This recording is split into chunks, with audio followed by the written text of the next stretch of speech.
እግዚአብሔር የለም የሚል ኮንሰፕት ትንሽ ረፍት ይሰጣል። እግዚአብሔር እንኳን እነሱ ጋር እኛ ጋር የለም። ለፍቼ በጣም ቅርብ የሆነ ትልቅ ገዳም አለ፣ ደብረ ሊባኖስ ገዳም። እዛ ድቁና ተቀበልኩ ማለት ነው። ያለንበት እምነትን አክብረን ነው፣ ወደን ነው፣ የእውነተኛ መንገድነቱን ተቀብለን ነው። ስለዚህ ምንም ሌላ ተጨማሪ ነገር ያስፈልገኛል ብዬ የምፈትሽበትም የማይበትም እቅድ አልነበረኝም። የኔ እድሜ ኩዮች የሚሆኑ ጌታን ከተቀበሉ ምናልባት 3 ወር 4 ወር የሚሆናቸው ልጆች በፍቼ ገነት ቤተክርስቲያን ኮንፈረንስ ተዘጋጅተው ስለነበረ ለምስክርነት ወጥተው ትራክት ይሰጡ ነበር ማለት ነው። ዞር አልኩና ከጓደኞቼ ትራክቷን አነበብኳት እና ምንም ባክግራውንድ ስላልነበረኝ በውስጥ ያለው ነገር ምንም ሊገባኝ አልቻለም ነበር። አይገባኝም፣ ግን ዝም ብሎ ልቤን ይዘዋል።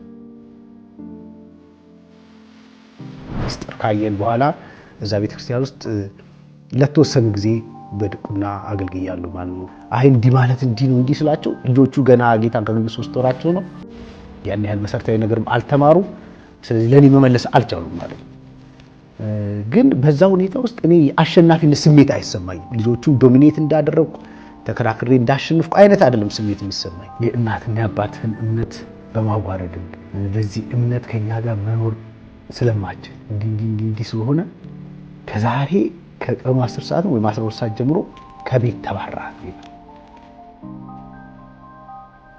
ከኔ ከሸዋማው ጋር እንጨት ለቃልህ ማደሪያ ታቦት መስራት ምንኛ ብትወደኝ ይህን አሰብክ፣ ታላቁ ውለታህን በእኔ ፈጸምክ ይላል። ካልጠፋ እንጨት ግራርን እንደመረጠን ይሄን መምረጥ እንደዚሁ ካልጠፋ ሰው መካከል እኔ ጋር መምጣቱ የመጨረሻው ኢንካውንተር ነው እንደዚህ።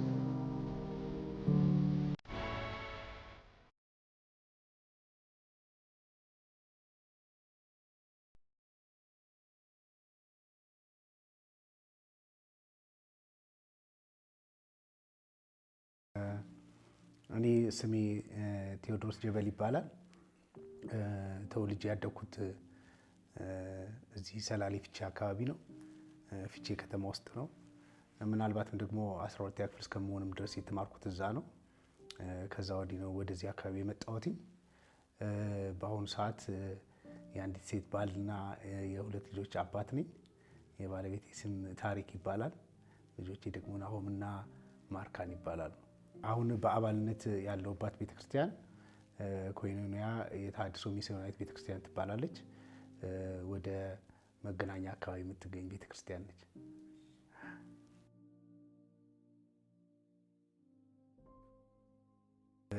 ይሄ በጣም ሰፊ እና በጣም የምደነቅበት የህይወቴ ክፍል ደግሞ አንዱ ይሄ ነው ማለት ነው። እያንዳንዱ ሰው ቢናገር የራሱ የሆነ ጌታ ኢየሱስ ክርስቶስን ያወቀበት መንገድ አለ። እያንዳንዱ ሰው ጌታን ያወቀበት መንገድ ደግሞ ተአምር ነው ብዬ ነው በጣም የማምነው ማለት ነው።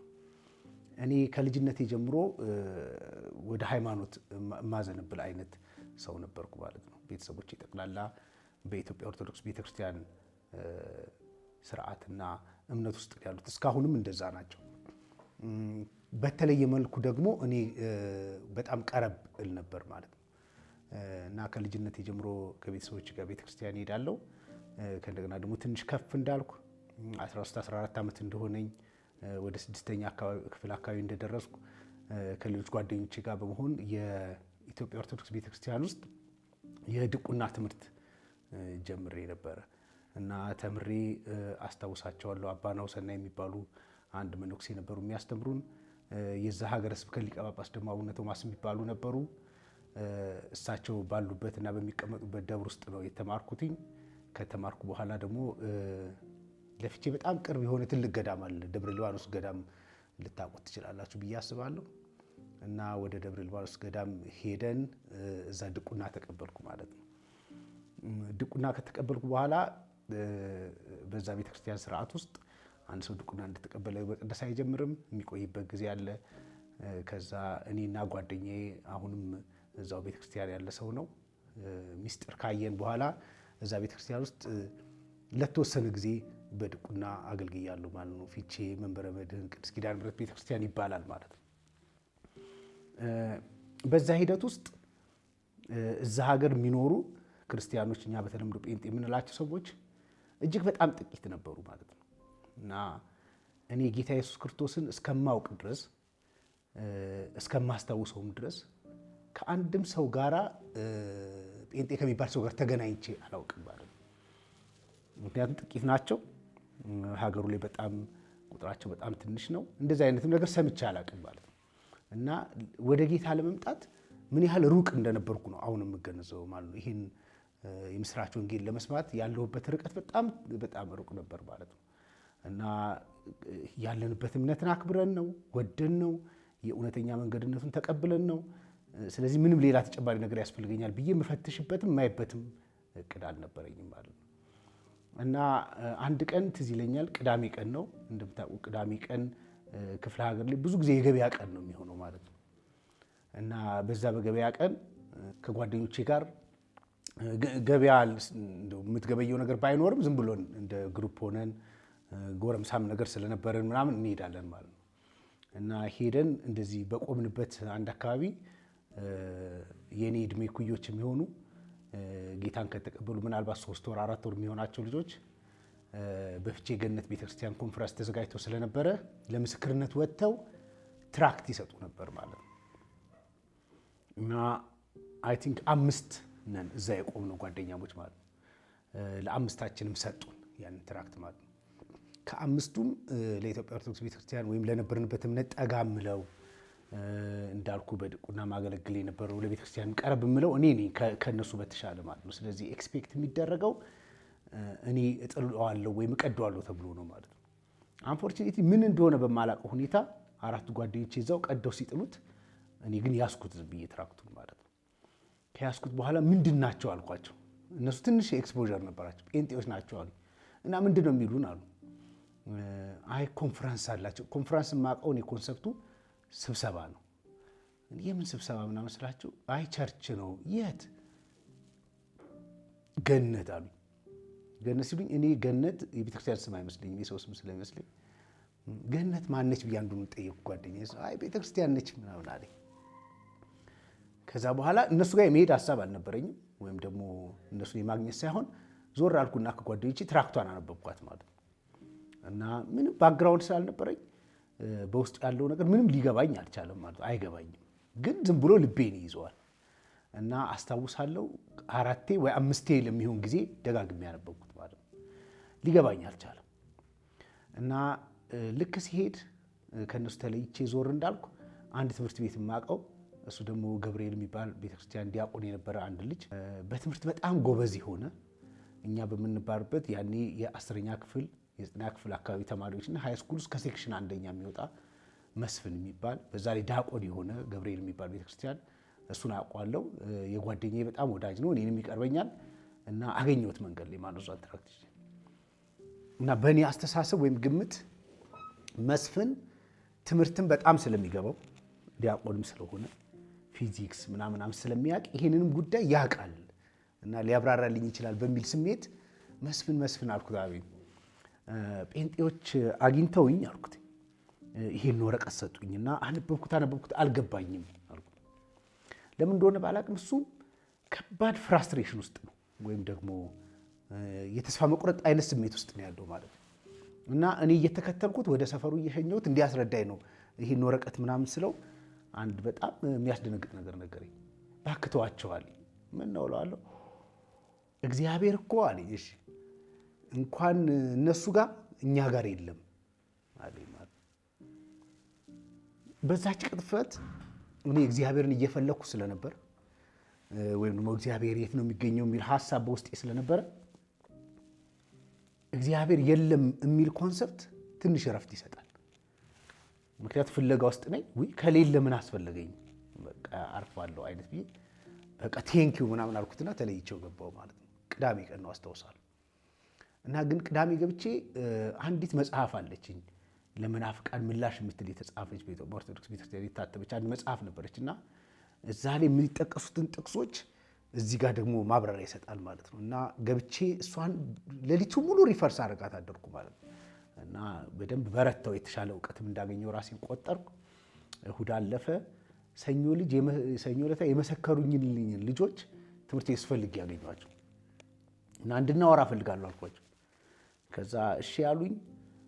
እነዛ ልጆች ጋር ተገናኝተን ማውራት ጀመር። እንዲህ ተብሎ ጽፏል እንዲህ ስንባባል እኔ ደግሞ እዛች ያጠናዋት ነገር ስላለች አይ እንዲህ ማለት እንዲህ ነው እንዲህ ስላቸው ልጆቹ ገና ጌታን ካገኙ 3 ወራቸው ነው። ያን ያህል መሰረታዊ ነገርም አልተማሩም። ስለዚህ ለኔ መመለስ አልቻሉም ማለት ነው። ግን በዛ ሁኔታ ውስጥ እኔ የአሸናፊነት ስሜት አይሰማኝም። ልጆቹን ዶሚኔት እንዳደረግኩ ተከራክሬ እንዳሸንፍኩ አይነት አይደለም ስሜት የሚሰማኝ። ስለዚህ አንድ ጥያቄ ጠየኳቸው። ከእናንተ የሚበልጥ ሰው ጋር ወሰዱኝ አልኳቸው። ትፈልጋለህ አሉኝ። አዎ። የዛኑ ቀን ሰኞ ቀን ነው። ከትምህርት ቤት ፎርፈን በአጥር ላይ ዘልን አንድ አሁን አዲስ አበባ የሚገኝ ነው ኢትዮጵያ ገነት ቤተክርስቲያን ውስጥ ያን የሚያስተምር መኮንን የሚባል ወንጌላዊ ነበር በዛ ሰዓት። እሱ ጋር ወሰዱኝ። ቤቱን የወሰዱኝ ማለት ነው።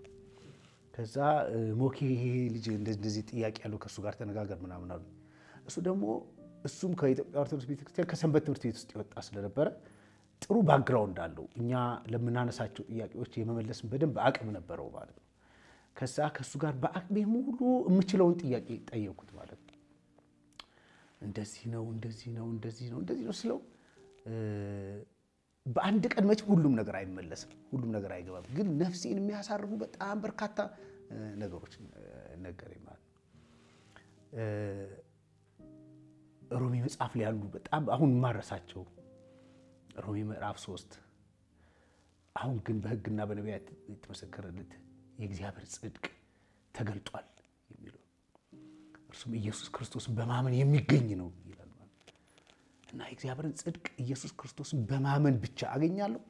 አዎ ታገኛለህ። እና የእግዚአብሔር መንግስት መውረስ ይችላል።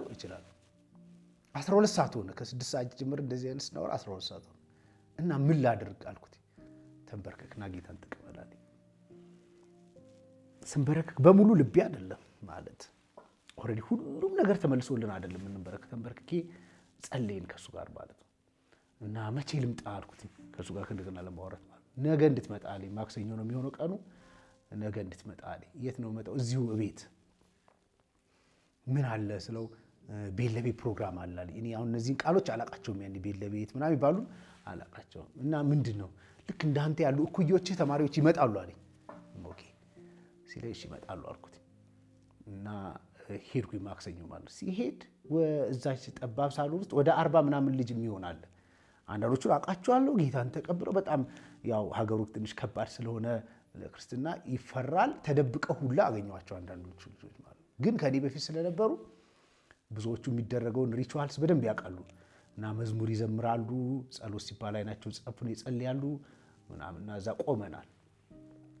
ቆመን እየጸለይን እያለ እኔ መጸለይ አልችልም፣ መዝሙር አልችልም፣ እነሱ የሚሉትን ማድረግ አልችልም። ገና የመጀመሪያ ቀን ነው። ስለዚህ በነፃነት እንደዚህ እየዞርኩ አያቸዋለሁ ሁሉንም ማለት ማን ነው ይሄኛው ማን ነው እያልኩ ስመለከት ልክ እንደኔ አይኑ የሚከራተት አንድ ሰው አገኘው ማለት ነው። ያ ሰው ማን ቢሆን ጥሩ ነው?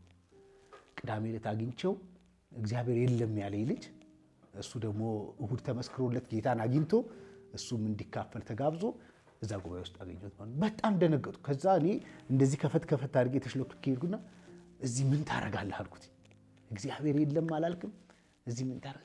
ዝም በል አለ አለኝ ማለት ነው። ከዛ ከሱ ልጅ ጋር ነው አብረን ደህንነት ተምረን አብረን ተጠምቀን እኔ እስከዛ ሀገር እስከመውጣበት ጊዜ ድረስ አብረን በቤተክርስቲያን ውስጥ እናገለግል ነበር። እና ጌታ ኢየሱስ ክርስቶስን ያገኙት በእንደዚህ አይነት መንገድ ነው። እኔ አሁን በህይወቴ ለማብራራት ለመናገር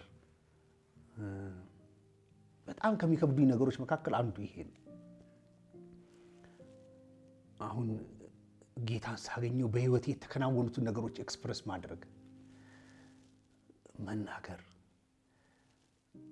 እንደውም አንዳንድ እንደዚህ ብዬ እናገራለሁ ኢሊኬንት በሆነ በጣም በሚያምር አማርኛ ይህን ጉዳይ ማብራራት የሚችሉ ሰዎች በጣም እቀናባቸዋለሁ። ምን ነው እንደዛ ሪች ሆኜ እኔም በልቤ ያለውን ማብራራት ብችል ብዬ በጣም አስባለሁ። በጣም ከባድ ነገር ነው።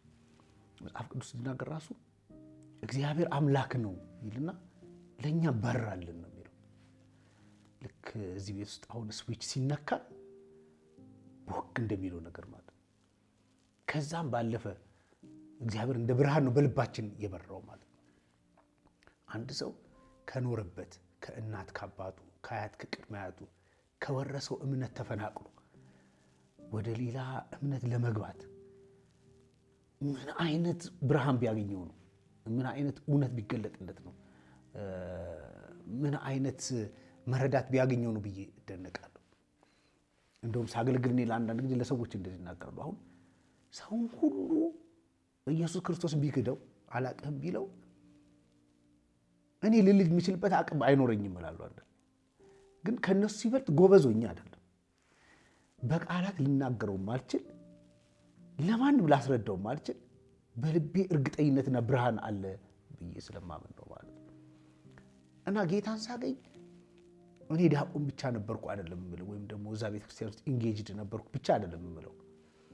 ያደኩበት ሰፈር በጣም አደገኛ ሰፈር ነው። አደገኛ ስልህ የሚፈራ የሰፈር ልጆች በግሩፕ የሚደባደቡበት፣ እኔም ከዛ መካከል እንዳንዱ የምቆጠርበት እየጎረመስኩ የመጣሁበት ጊዜ ስለነበረ ለማንኛውም ሁኔታ ተጋላጭ የነበርኩበት፣ ባህሪ በሚያስፈራ ደረጃ ሊቀየርና ወደ መጥፎ ሊሄድ የነበረበት፣ ማንም ሰው ወደ ሱስ ሊገባ በሚችልበት ትራክ ውስጥ የነበርኩበት፣ ቤተክርስቲያን ስለሚሄዱ ለዚህ ተጠብጄ ነበር ልል ባልችልም፣ ግን ብቀጥል በዛ አቅጣጫ ሊሄድ የምችልበት እንደዚህ አይነት መንገድ ውስጥ ነበርኩ ማለት ነው።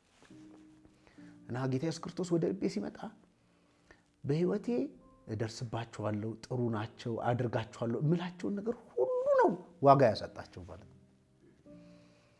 እና ግድ ነው የህይወት አቅጣጫ መቀየር ማለት ነው። ከዛ በፊት ትልልቅ ወንድሞች አሉኝ ከኔ ይበልጥ፣ እንዳልኩ እኔ የመጨረሻ ልጅ ነኝ።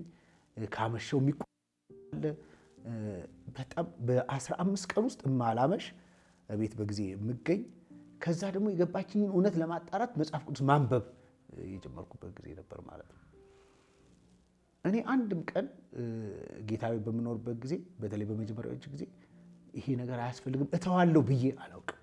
ይሄ መጥፎ ነው እተዋለሁ ብዬ አላውቅም። ሁሉም ነገር መጥፎ የሚባሉት በህይወቴ መገለጥ ያልነበረባቸው ጉዳዮች ሲራገፉ ነው ያየሁት፣ ሲጠፉ ከላይ ላይ ነው እንጂ ያየሁት ቀጠሮ ቀጥሬ በዚህ ቀን ይሄን አቆማለሁ ይሄን አደርጋለሁ እምለው ጉዳይ አልነበረም ማለት ነው።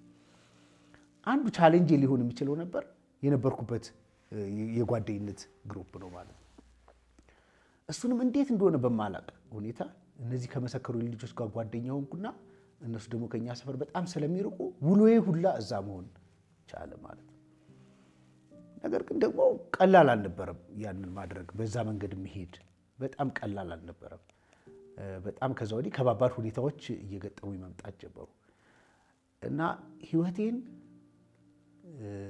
ጌታ ራሱ ቀየረው እንጂ ወይም ደግሞ ወደሚፈልገው አቅጣጫ ወሰደው እንጂ እንደው አሁን እኔ የነበርኩበትን እምነት እንትን ለማጣጣል ምናምን ሳይሆን እኔ ከኢየሱስ በላይ የሚጎላብኝ ብዙ ነገር ነበር። እዛ ለመዳን በያዝኩት በዛ መንገድ ውስጥ ራሱ በክርስቶስ ኢየሱስ ከሆነው ስራ በላይ እሱ እንኳን ባይሳካልኝ ሌሎች ለመዳን ብዙ አማራጮች አሉ ብዬ አስብ ነበር እዛ ማለት ነው። ለምሳሌ ከቅዱሳን ከሚባሉት ጋር ህብረቴ ከቻልኩና እግዚአብሔር ባለጠጋ ካደረገኝ ለድሆች ማብላቴ፣ ማጠጣቴ፣ ይሄ መንፈሳዊ ጉዞዎችን ማድረጌ። ለምሳሌ እኔ ድቁና ልቀበል ባልኩበት ቀን ደብረ ሊባኖስ ነሐሴ 24 ዓመታዊ በዓል ይከበራል። በዛ ቀን ድቁና የተቀበልኩት እና ከፍቼ እስከ ደብረ ሊባኖስ ድረስ ምናልባትም 12 ኪሎ ሜትር ሊሆን ይችላል ማለት ነው። እና ያንን 12 ኪሎ ሜትር እኔና ጓደኛዬ በእግራችን እንሄድ ነው። የትራንስፖርት ስላጣን አይደለም። ያኔ 2 ብር ወይም 3 ብር ነው ትራንስፖርት ሊሆን የሚችለው። ስላጣን አይደለም፣ የተሻለ ጽድቅ ሜክ ለማድረግ። ከዛ ምግባችንን በሳህን ቋጥረን እንሄድ ነው። አስታውሳለሁ እኔ እዚህ ጋር ተሸክሜ ይሄድ ነበር። እንደዚህ በጆሮዬ በኩል እያደረኩ እያቀያየርኩ በጆሮዬ ያደርገው ነበርና የምግቡ ሽታ ይመስለኛል ድቁና ተቀብለን ስንመጣ እኔ ሁለቱም ጆሮዎቼ እንደምቻ አድርጎ ፈንድተው ነበር ማለት ነው። ካልተሳሳትኩ እኛ ድቁና በተቀበልንበት ዘመን ይመስለኛል ድቁና የተቀበሉ ሰዎች ለ40 ቀን ይጹሙ ተብሎ የታወጀው ማለት ነው። ይሄ ተሳስቼ እንደሆነ አላውቅም፣ ግን እኔም ጓደኛዬም እስከምናውቀው ድረስ በእኛ ነው የተጀመረው እንል ነበር ማለት ነው። ይሄ እንግዲህ ከ20 ምናምን ዓመት በፊት ማለት ነው። እና ከዛ ከመጣን በኋላ እንግዲህ ነሐሴ 24 ከሆነ መስከረም አለ፣ መስከረም 1 አለ፣ ዓመት በዓል ነው፣ እንቁጣጣሽ ነው፣ መስቀል አለ፣ በጣም የሚከበር በዓል ነው። እነዚህ ሁሉ በዓላት ባሉበት እኔና ጓደኛዬ ግን የጾም ጊዜያችን ነበር። 40 ቀን በተከታታይ ማለት በቀን 500 እንድንሰግድ ታዞ 40 ቀን አሁን በኢትዮጵያ ኦርቶዶክስ ቤተክርስቲያን ጾም የሚባሉ የማይበሉ ምግቦችን ሳንበላ ስግደት እያደረግን ለ40 ቀን እኔ ጆሮዬን አሞኝ በከፍተኛ ሁኔታ እንትን እያለ ራሱ አላቋርጥም ጾም ብዬ የጨረስኩበት ጊዜ ነበር። እነዚህ ጉዳዮች ምናልባት በእግዚአብሔር ራእይ ጽድቅን ያስገኙልኛል ብዬ የማስባቸው ነገሮች ናቸው ማለት ነው። ለመዳን በክርስቶስ ኢየሱስ ብቻ ማመንን አጉልቼ ላይ የምችልበት ምንም መሰረታዊ እውቀት አልነበረኝም ማለት ነው። እና አሁን አንዳንድ ሰው ከዚህ እምነት የወጣሁት ከኦርቶዶክስ የመጣሁት ምናምን አሁን እንደዚህ ዘርዝሬ እንትኖችን አውቄ እኔ እንደዛ አይደለም። እኔ ያገኘሁት የበራልኝ ብርሃን ኢየሱስ ክርስቶስን በመጽሐፍ ቅዱስ ውስጥ የተረዳሁበት መረዳት እንደ ብርሃን ሆኖ መራኝ እንጂ አብጠርጥሬ እዛ ያለውን ችግር እዛ ያለውን ጦርነት አውቄ አይደለም የመጣሁት። የገባችኝ እውነት አለች። ያችን ቀጭን ብርሃን ስከተል በህይወትም በእውቀትም እየጎለበትኩ መጣሁ እንጂ እዛ ያስኳቸው መንገዶች አያጸድቁም ብዬ አልነበረም ያስኳቸው። ካደረኳቸው በትክክል ከፈጸምኳቸው ሊያጸድቁ ይችላሉ ብዬ አስባለሁ። ግን እርግጠኝነት ደግሞ የለኝም።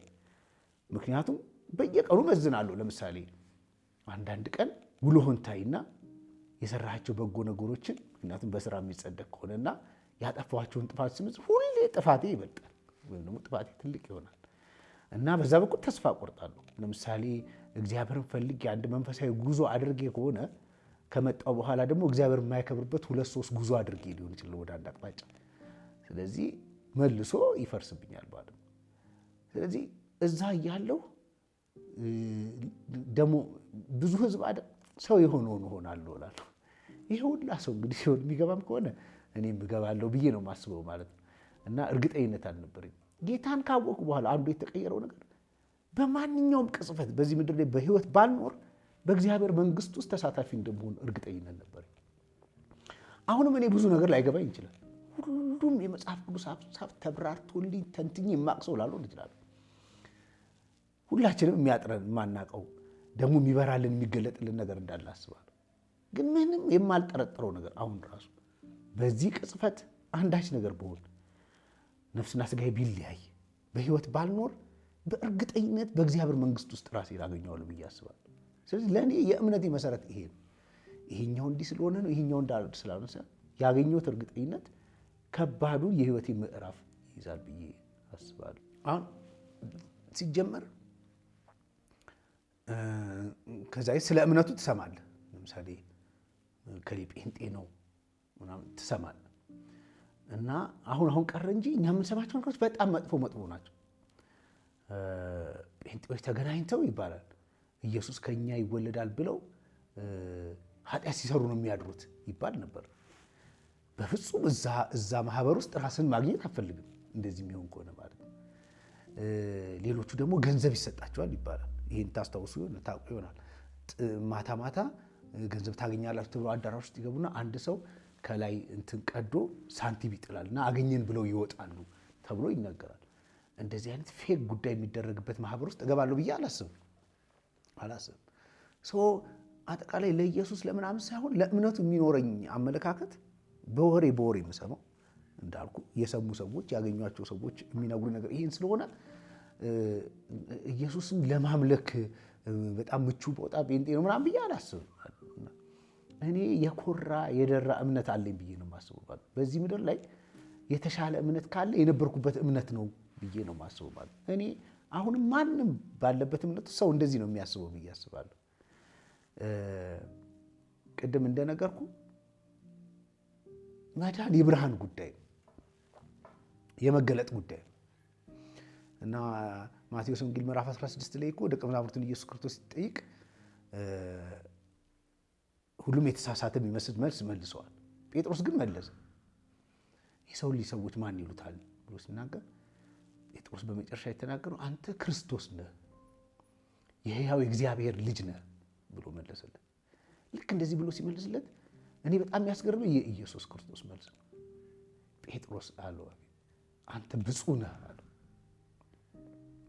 እንዲህ በምን ምክንያት ብሎ ቢጠይቀው ስማርት ስለሆንክ በጣም ብዙ ስለተማርክ ወይም ደግሞ ብዙ ስለምታውቅ ምናምን አይደለም ያለው አንድ ጉዳይ ነው። አንተ ብፁዕ ነህ፣ ይህን ጉዳይ ስጋና ደም አልገለጠልህም። ብጽህናህን ያገኘው ከመንፈስ ቅዱስ በመጣ ብርሃን ነው እንጂ አንተ ከሌሎች 12 ደቀ መዛሙርት የተለየ የመጽሐፍ ቅዱስ ትምህርት ቤት ገብተህ አይደለም፣ ወይም ደግሞ የተለየ እውቀት ኖሮ አይደለም። ልክ በዛ ቅጽበት ግን መንፈስ ቅዱስ ረዳ። ምን እንድታመን? ኢየሱስን ክርስቶስ ብለህ እንድታመን ረዳ። እና ይሄ በእግዚአብሔር እርዳታ፣ በእግዚአብሔር ምሕረት፣ መንፈስ ቅዱስ በሚያመጣው እገዛ የሚገባ ጉዳይ ነው። ስለዚህ እኔ እላለሁ በየትኛውም እምነት ያለን ሰው አልነቅፈውም፣ አዝንለታለሁ እንጂ ማለት እግዚአብሔር ብርሃን እንዲያበራለት ጸልይለታለሁ እንጂ አሁን የያዘውን አቋምና እምነት ስለያዘ በማንም ላይ እኔ አልፈርድም። ሁላችንም አይዘር ከቤተሰባችን በወረስነው ምክንያት ወይም በአንድ የህይወት አጋጣሚ በሆነ እምነት ውስጥ ገብተናል ወይም እናውቃለን። ስለዚህ ወዶ ያንን እያደረገ ያለ አለ ብዬ አላምንም ማለት ነው። ስለዚህ ኢየሱስ ለእኔ ብርሃን ነው። ብርሃኑ ደግሞ እንደ ፀሐይ፣ እንደ ጨረቃ፣ እንደምናምን አይነት ብርሃን አለ። ላብራራው ኢንቴንሲቲው ላቀው የማልችል ይሄን ያህል ያበራል፣ ይሄን ያህል ይገልጣል፣ ይሄን ያህል ያሳያል ብዬ ማውራት የማልችል አሁንም ለመናገር የሚከብደኝ ኢየሱስ ክርስቶስን በጣም በአጭር ቃል በተመጠነ ቋንቋ መናገር እና የገባኝን እውነት ለሰው ማስረዳት በጣም አልችልም ማለት ነው። ስለዚህ ልመናዬ እኔ ትንሽ ስናገር መንፈስ ቅዱስ አስረዳልኝ የሚል ይሆናል ማለት ነው። እንግዲህ እኔ በነበርኩበት ሀገር አንዱ ሰው ጴንጤ መሆኑና አለመሆኑን ቴስት የሚደረገው መጠጥ ይቀርብለታል ማለት ነው። ይጠጣል አይጠጣም ነው ማለት ነው። እኔ ደግሞ እዛ በማህበራት በሰንበት ትምህርት ቤት ሰንበቴ በሚባል ጠላ እንጠጣለን፣ የሆነ ነገር እናደርጋለን ምናምንና እኔ ወስኜም አይደለም ሳላውቀው ኦልሬዲ አቆሜያለሁ እንዲህ አይነት ነገር ማለት ነው። እንደዚህ አላደርግም ማለት ነው። እና ቤተሰብ ውስጥ ጥርጣሬ መምጣት ጀመረ ማለት ነው። ትንሽ የደህንነት ትምህርት ጀምሬያለሁ። አይ ቲንክ ሁለተኛው ወይም አንደኛው ርዕስ ላይ እኔ መጽሐፍ ቅዱስ የሚል ትምህርት እየተማርኩ እንደሆነ አውቃለሁ። እሱን እየተማርኩ ባለሁበት ጊዜ ቤት ውስጥ ተሰማ ማለት ነው። ሲሰማ ማንም ቤተሰብ ለእምነቱ ቀናይ እንደሆነው የኔ ቤተሰቦች እንደዛ ናቸው ማለት ነው። በቤተሰባቸው ውስጥ እንዲህ አይነት ሰው እንዲገኝ ፈቃዳቸው አይደለም። በተለይ ደግሞ እኔ የመጨረሻ ልጅ ነኝ። የመጨረሻ ልጅ መሆን ብቻ አይደለም፣ አገር ያውቃል። የቤተ ክህነት ሰው ነኝ። ቤተክርስቲያን ውስጥ እሄዳለሁ፣ አስቀድሳለሁ፣ ቀድሳለሁ። እንደዚህ እንደማረክ ሰው ስለሆንኩ ለቤተሰቡ ከባድ ውርደት ሊያመጣ እንደሚችል እነሱ ይገምታሉ ማለት ነው። ስለዚህ ለምን እንደዚህ ሆንክ የሚሉ ጥያቄዎች በጣም መምጣት ጀመሩ። በዚህ ግን ማባራት አልቻለም ማለት ነው። እና ትዝ ይለኛል አንድ ቀን ከትምህርት ቤት ስመጣ በር ልገባ ስል እህቴ የኔ ኢሚዲየት አላቃለች አባቴ ደብዳቤ ጽፎልኝ ያንን ደብዳቤ ሰጠችኝ ማለት ነው። እና በቃ ተባረሃል አለችኝ ከቤት። እኔ ደግሞ ስለ ኧረ እባክሽ ምናምን አይነት ነገር ተባረሃል። ከዛ በኋላ ያን ደብዳቤ ጎረቤታችን አጥር አካባቢ የካብ ድንጋይ ነገር አለ ቁጭ ብዬ ምናምን ሳነበው ባይዘው ደብዳቤ እስካሁን ድረስ ጓደኛዬ ጋር አለ። እና የእናትና የአባትህን እምነት በማዋረድ ምክንያት በዚህ እምነት ከኛ ጋር መኖር ስለማችል እንዲህ ስለሆነ ከዛሬ ከቀኑ 10 ሰዓት ወይም 12 ሰዓት ጀምሮ ከቤት ተባረሃል ይላል። እስከ ማታ ካስተካከልክ መግባት ትችላለህ ይላል። ካልብለዚያ ተባረሃል። እኔ ሳገለግል ለሰዎች ስመሰክርላቸው እንደዚህ እኛ ቤት ስነ ስርዓት አለ። የምትባረረው የምትገባው በደብዳቤ ይሆናል እንደ ማንኛውም መስሪያ ቤት ማለት ነው። እና ደነገጥኩ ማለት ነው። የደነገጥኩበት ጉዳይ አንደኛ በዛ ሰዓት የት እንደምሄድ አላውቅም። ማንንም አላውቅም። እንደነት የሚያስተምረኝና 1-4-5 የሚሆኑ ሰዎች ካልሆነ እነሱም ተማሪዎች ከቤተሰቦች ጋር ተጠግተው የሚኖሩ ካልሆነ ማንንም የማውቀው ሰው የለም ማለት ነው። እና መግባትም አማረኝ ወደ ቤት ማለት ነው። መግባት ደግሞ አንድ ጥያቄ ይጠይቃል። ምን ካል ይሄ የምትሉት ኢየሱስ አላውቀውም ማለት ይጠይቃል፣ ወይም ትቼዋለሁ ማለት ይጠይቃል። ቅድም እንዳልኩ እንዳላብራራ ደግሞ በውስጥ የገባኝና ብርሃን በጥቅስ ብቻ የሚደገፍ አይደለም። ልናገረው አልችልም። ከአባቴ ጋር ቁጭ ብዬ ወይም ደግሞ ከሌሎች ከሚጠይቁኝ ሰዎች ጋር ሆኜ እኔ እኮ ጌታን ያገኘሁት እንዲህ ስለሆነ ነው እናንተም ተቀበሉ የምንችልበት አቅም አላቅም። የመጽሐፍ ቅዱስ ጥቅስም ገና እና ቤት ለቤት ስካፈል የሰማኋት አንድ ጥቅስ ብቻ ነበረች እና ከባህል ከደፍተሪ መሃል ወረቀት ቀደድኩና አባቴ መልሼ ደብዳቤ ጻፍኩለት ማለት ከእናንተ ጋር ብኖር ምናምን ደስ ይለኛል፣ የማልኖር ከሆነ መዝሙረ ዳዊት ላይ አንብበኩታል። እናትና አባቴ ተውኝ፣ እግዚአብሔር ግን ተቀበለኝ የሚል ያችን ጥቅስ ጽፌ አልኩና ተነስቼ ተማሪዎች እያለን በጌታ ያሉ ጓደኞቼ እንደ ታቁ እንደሆነ አላውቅም ክላስ ይባላል ተከራይተው የሚኖሩት እኔም አብሬያቸው ከነሱ ጋር ምን የሚከፍሉት አክቹአሊ እነሱ ቢሆኑ ከነሱ ጋር ያቺ በጉርምስና ወቅቴ ከነሱ ጋር እኖር ነበር ማለት ነው። እና በጣም አዲስ ምሪት ቦታ ነው። በጣም ጫካ ነው እና ኦልሞስት መብራት ራሱ የለም። በገመድ ከሰው ተቀጥሎ ያለበት ቦታ ነው። ከዛ አንድ ጓደኛዬን ቁልፉን ስጠኝ ብዬ እዛ ማደር ጀመርኩ ማለት ነው። እና የተወሰነ ጊዜ እዛ ቆየው ማለት ነው። አንድ 15 ቀን ምናምን ስቆይ የማደርገው ጉዳይ ምንድነው ከተባለ እነዚህ ሰዎች ጋር ይሄድና ጓደኞቼ ጋር ምናምን ምግብ እመገባለሁ።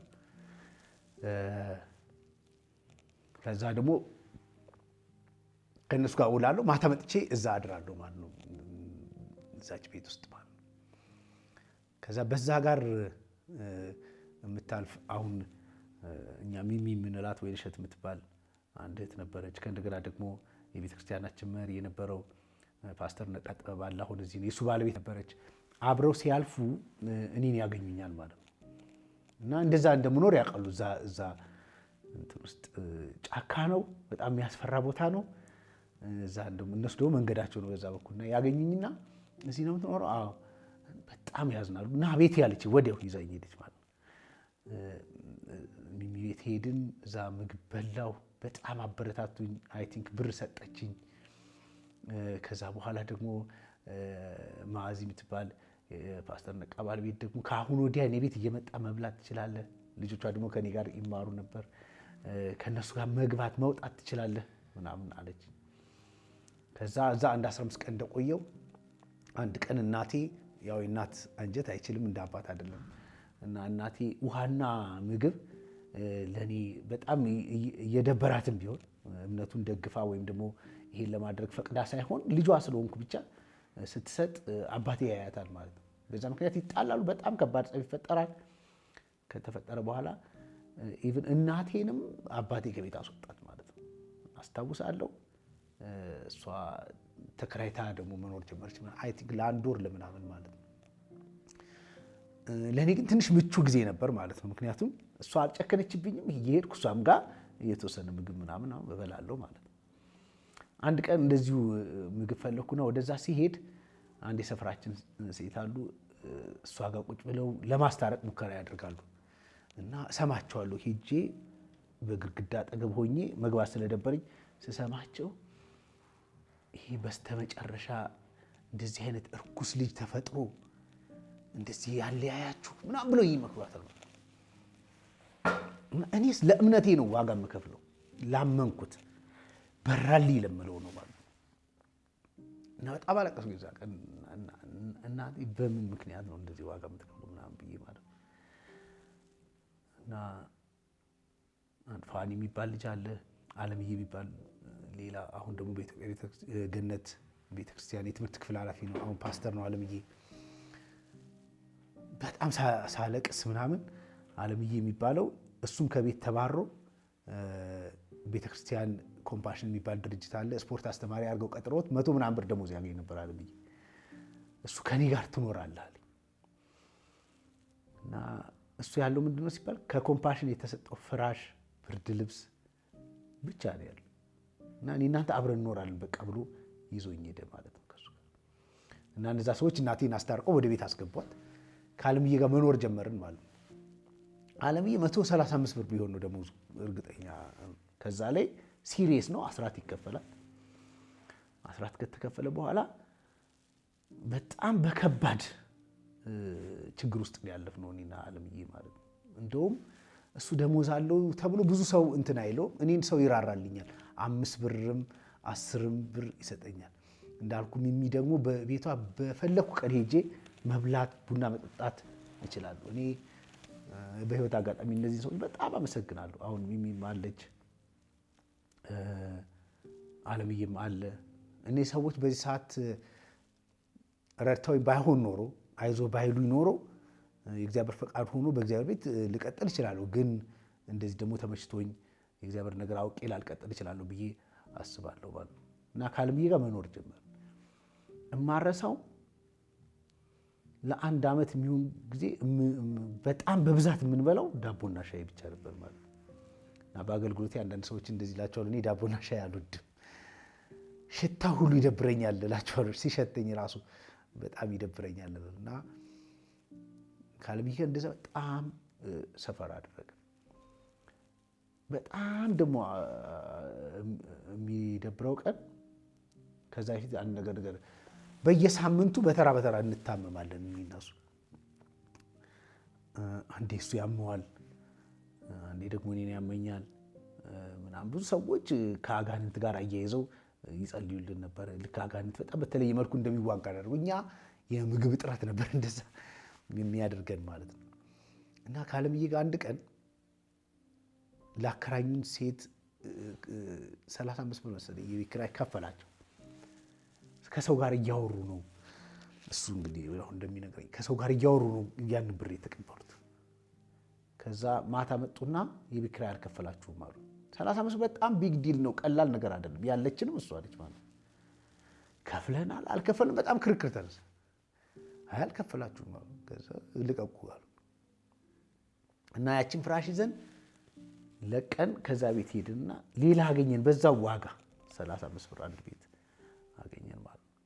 ስንገባ ታስታውሱ እንደሆነ አላውቅም፣ ያን ጊዜ በኮምፒውተር ጥቅስ ይጻፍና አንድ እንደ ቤት ማስዋቢያ ነው። በቃ ክርስቲያን ቤት ከሆነ በተለይ ጥቅሶች ይለጠፋሉ ማለት ነው። እና ሰዎች ሲለቁ ደግሞ እንደ ንብረት ነው፣ ያችን ገንጥለዋት ይዘዋት ነው የሚሉት። እሱን እንኳን አያስተረፉም ማለት ነው። እና ቤት እያጸዳን እያለን ያስታውቃል ቦታው፣ ጥቅስ የተነቀለበት ቦታ ማለት ነው። እና እኔ እያጸዳው እንደዚህ ስከፍተው አንድ ጥቅስ ብቻ ቀርቷል ማለት ነው። ኢዮብ መጽሐፍ ላይ ያለ ነው። መከራህን ትረሳለህ፣ እንዳለፈው አታስበዋለህ ይላል ማለት ነው። ልክ እግዚአብሔር እንደተናገረው ሰው ሁለታችን ይህን ጥቅስ የተወረ እዛ አዋራ እየጠረግን ነበር። እዛ አዋራ ውስጥ ሆነን እግዚአብሔር ልክ እግዚአብሔር እንዳወራው ሰው ደግሞ ነው እግዚአብሔር እንደዛ ነው ያወራን ብዬ ነው። ልክ እንዳወራው ሰው በጣም በታላቅ ደስታ እግዚአብሔርን አመሰገንን ማለት ነው። ግን ነገር ወዲያው እንትን አላለም ወይም ደግሞ አላለፈልንም ወይም ያ ችግር አልሄደልንም እና ሲቪር እየሆነ መጣ። በጣም ማረሰው አንድ ቀን እንደዛ ብንሆንም ዳቦና ሻይም ቢሆን በልተን ነው የምናደርገው። ብቻ ተርበን አናውቅም፣ ቸግሮን አያውቅም። ማለት ዛሬ ሳንበላ ነው ያደርነው የምንለው ቀን ማታ ላይም ቢሆን የሆነ ነገር እናደርጋለን ማለት ነው። እና አንድ ቀን እኔ ጋር 1 ብር ብቻ ነበር እና 1 ብር ቀላል አይደለም። ያን ጊዜ አንድ ትልቅ ዳቦ ይገዛል። ሁሌም የምንገዛው እንደዛ ነው። የ1 ብር ገዝተን ለሁለት ነው የምንካፈለው እኔና ዓለምዬ ማለት ነው። እና ስኳር ከተገኘ በስኳር ሻይ አድርገን በዛ ስብሰባ አደረግን። በ1 ብር ላይ ስብሰባ ያደረግን እኛ ነን የሚመስለኝ በጀት ለሚያዝ ማለት ነው። ዓለምዬ አሁን ዳቦ ገዝተን ቁርሳችን በልተን እንሂድ አልኩ። ቸርች ነው እሑድ ቀን ስለው እሱ አሰባበጥ አይ አሁን ከበላን አለኝ ስንመጣ ስለማይኖር ይርበናል። አሁን ግን ጠዋት ስለሆነ ፋይን እንሂድና ከዛ በኋላ ስንመለስ እንበላለን አለኝ። እሺ አልኩት። ሄድን ቸርች። እሱ ኪቦርድ ይጫወታለን ጊዜ እና እኔ ምንም አገልግሎት የሚልኝ ኃላፊነት የሚልብኝ አገልግሎት መሀል ላይ ሆኜ አመልካለሁ እና እማረሰው የሚገርም ጊዜ ነበር። በቅርብ ጊዜ ስለ አምልኮ ቤተክርስቲያን ውስጥ እያስተማርኩ እንደዚህ ብዬ የተናገርኩ አምልኮ ይህን ዓለም የምንረሳበት ነው። ይህ ዓለም እያደረገን ያለውን አለመመቸትን፣ መታመምን፣ መራብን፣ መጎሳቆልን፣ መሰደብን ሄደን የምንረሳበት ህልውና በአምልኮ ውስጥ የምናገኘው ነው ብዬ አስባለሁ። እና ይሄን ዝም ብዬ አይደለም ብለው እዛ ጉባኤ ውስጥ እያመለክን እኔ ሁሉን ነገር ረሳው። ማለት የማን ልጅ እንደሆንኩ ረሳው። ቁርስ አለመብላቴን ረሳው። ቀጥሎ ምሳ የሌለኝ ሰው እንደሆንኩ ረሳው። የሚገርም የእግዚአብሔር መንፈስ ያገኘን ነበር እና ልክ አምልከን እንደተቀመጥን ቀጥሎ መባን የሚሰበሰበው ሲሰበሰብ በእውነት ነው እንደው አጉል ጻድቅ ሰጥቼው እግዚአብሔር እንዲያደርጋ ምናምን ብዬ ሳይሆን ረስቼ በቃ ያለሁበትን ሲቹዌሽን ረስቼ እንዴት እንደሆንኩ ረስቼ ያችን 1 ብር ረስቼ መባቃ ውስጥ ጀመርኩ። ግን ወዲያው ደነገጥኩ። ማለት አንዱ ያስደነገጠኝ ጉዳይ ዓለምዬ ምን ይለኛል? ምክንያቱም የሱም በ1 ብር ላይ ባለቤት ነው፣ 2 በጀት አድርገንበታል። ስለዚህ ዓለምዬ ምን ብዬ እነግረዋለሁ የሚል ነው በጣም ጭንቀቴ ማለት ነው። ከዛ መልሱት አይባል በቃ ተጨነኩ። ከዛ ወዲህ በጭም ቃልም የሰማሁ አይመስለኝም በደንብ። ከዛ ወጣን። ስንወጣ ምናምን ሲል ጊዜ አለምዬ ያልኩት አቤት ተሳስቼ ያልኩት ያንን 1 ብር ሰጠው። በጣም ያው ተናዷል። እግዚአብሔር ይባርክ ምናምን አለኝ። በጣም እንደ ወንድማማችን ስለምንተያይ አሁን ቀጣዩ ምን እንብላ ነው? አንተ ሚሚ ጋር ሄዳለኝ እዛች እኔ ሁልጊዜ የሚሄድባት እህት ጋር፣ እኔ ደግሞ አክስት አለችው እሱ እዛው ቅርብ አካባቢ ነች። እነሱ ጋር አንተ ደግሞ እዛ ሄድ እና ብላ ተባባል ማለት። ከዛ በአጋጣሚ እኔ ምናልባት አሁን በታክሲ የ20 ብር መንገድ ሊሆን ይችላል ብዬ አስባለሁ። በጣም ሩቅ ነው። ከዛ ከነበርኩበት ከቤተ ክርስቲያን ሚሚ የምትባለው ጋር ሄድኩ። ሲሄድ እኔ ሁሉ ጊዜ አላጣትም። እሷ ይዛት ታጣኋት የለችም ቤት እና ሞባይል የለም ስልክ የለም የት ነሽ ምናምን ማለት አችልም። እዛ ደርሼ እንግዲህ አልበላሁም። እሷን አጥቼ በከባድ ፍራስትሬሽን ተመለስኩ ወደ ምንኖርበት ቤት ማለት ነው። ለካ እሱም ሲሄድ አክስቱና ቤተሰባቸው ምሳ በልተው ጨርሰው ምናምን ምንም አልሰጡትም ለሱም ማለት ደግሞ ከሌለ አንድ ነገር ስጡኝ ማለት በጣም ያሳፍራል። አልበላሁም ማለት ምናምን በጣም ያሳፍራል። እሱም ያክስቱ ቤት ነው ግን አፍሮ ምንም ሳይናገር ተመለሰ። ገና ስንገናኝ በላ አልበላሁም ማለት እኔም አልበላሁም ማለት ደግመን ሚሚ ጋር እንሂድ ተባባልን ማለት። አሁን እንግዲህ 12 ሰዓት ሆኗል። በዛ ሰዓት እንደዚህ ስንባባል ደግመን ሚሚ ጋር ሄድን። ምናልባት ከምሽቱ 1 ሰዓት የሚሆን ደረስን። ልክ ስንደርስ እኔ መጣሁ ማለት ሚሚ ሁልጊዜ ታውቃለች ለምን እንደምት ምንም ልጠይቃት አልመጣም፣ ልጎበኛት አልመጣም። የምመጣው ልበላ ነው ታውቃለች ማለት። ስለዚህ ቁልፉላ ሰጣኛለች። ባይዘው የቤቷን ነበር ከዛ ወዲህ እንደዛ እንዳልሆን ብላ ቁልፍ ሰጣኛለች እና ከፍቼ ሁላ መብላት ጀነበር። ግን ከዛ ቁልፍ ስላልነበረ ስመጣ እሷ ልትተኛ ስትል ነው የደረስነው። 1 ሰዓት ምናምን ሆነ። ከዛ ስንገባ ለካ እሷ የዛ ቀን እንጀራም የለም ምንም የለም፣ እራት በልታ አልቋል። ምንም ነገር የላትም። ዝም አለችን። ማይሆን ጨዋታ ተጫወትን ምናምን ሳሳሳ ምናምን በቃ ዛሬ አለኝ ከጎኔ እግዚአብሔር የመጀመሪያውን ጾማችንን ሊያሳድረን ነው አለኝ። በቃ ቻው ምናምን አልናትና ወጣን ከቤት ማለት ነው። ወተን በእግራችን እየሄድን ጨለማ ነገር ነው ስንሄድ እኔን ስሜን ጠራች። አቡዬ ነው የምትለኝ። አቡዬ አቡዬ አለች። እንግዲህ ገብታ ተኝታ ነበር ማለት እየሮጠች በቢጃማ ጌጥ አቤት አለች። እግዚአብሔር ተናገረኝ። ምንም አልበላችሁም ማለት አለች። አዎ አልበላንም።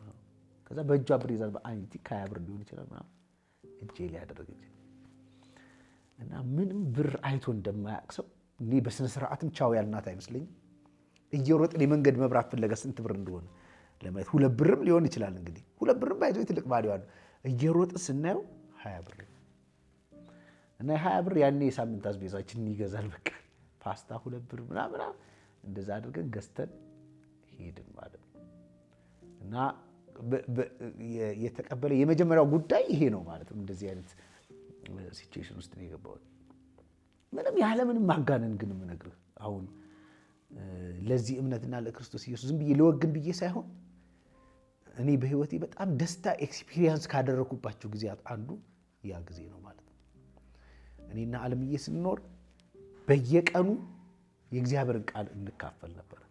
አንድ ቀን እኔ አንድ ቀን እሱ እናካፍላለን።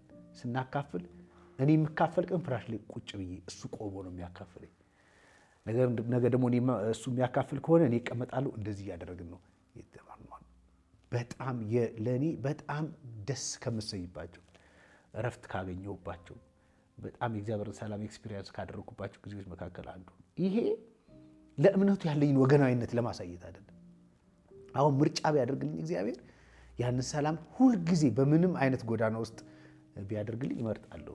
ከዛ በእንደዚህ አይነት ሁኔታ እየኖርን እያለ እንግዲህ እንትኑም ችግሩም እየከፋ መጣ።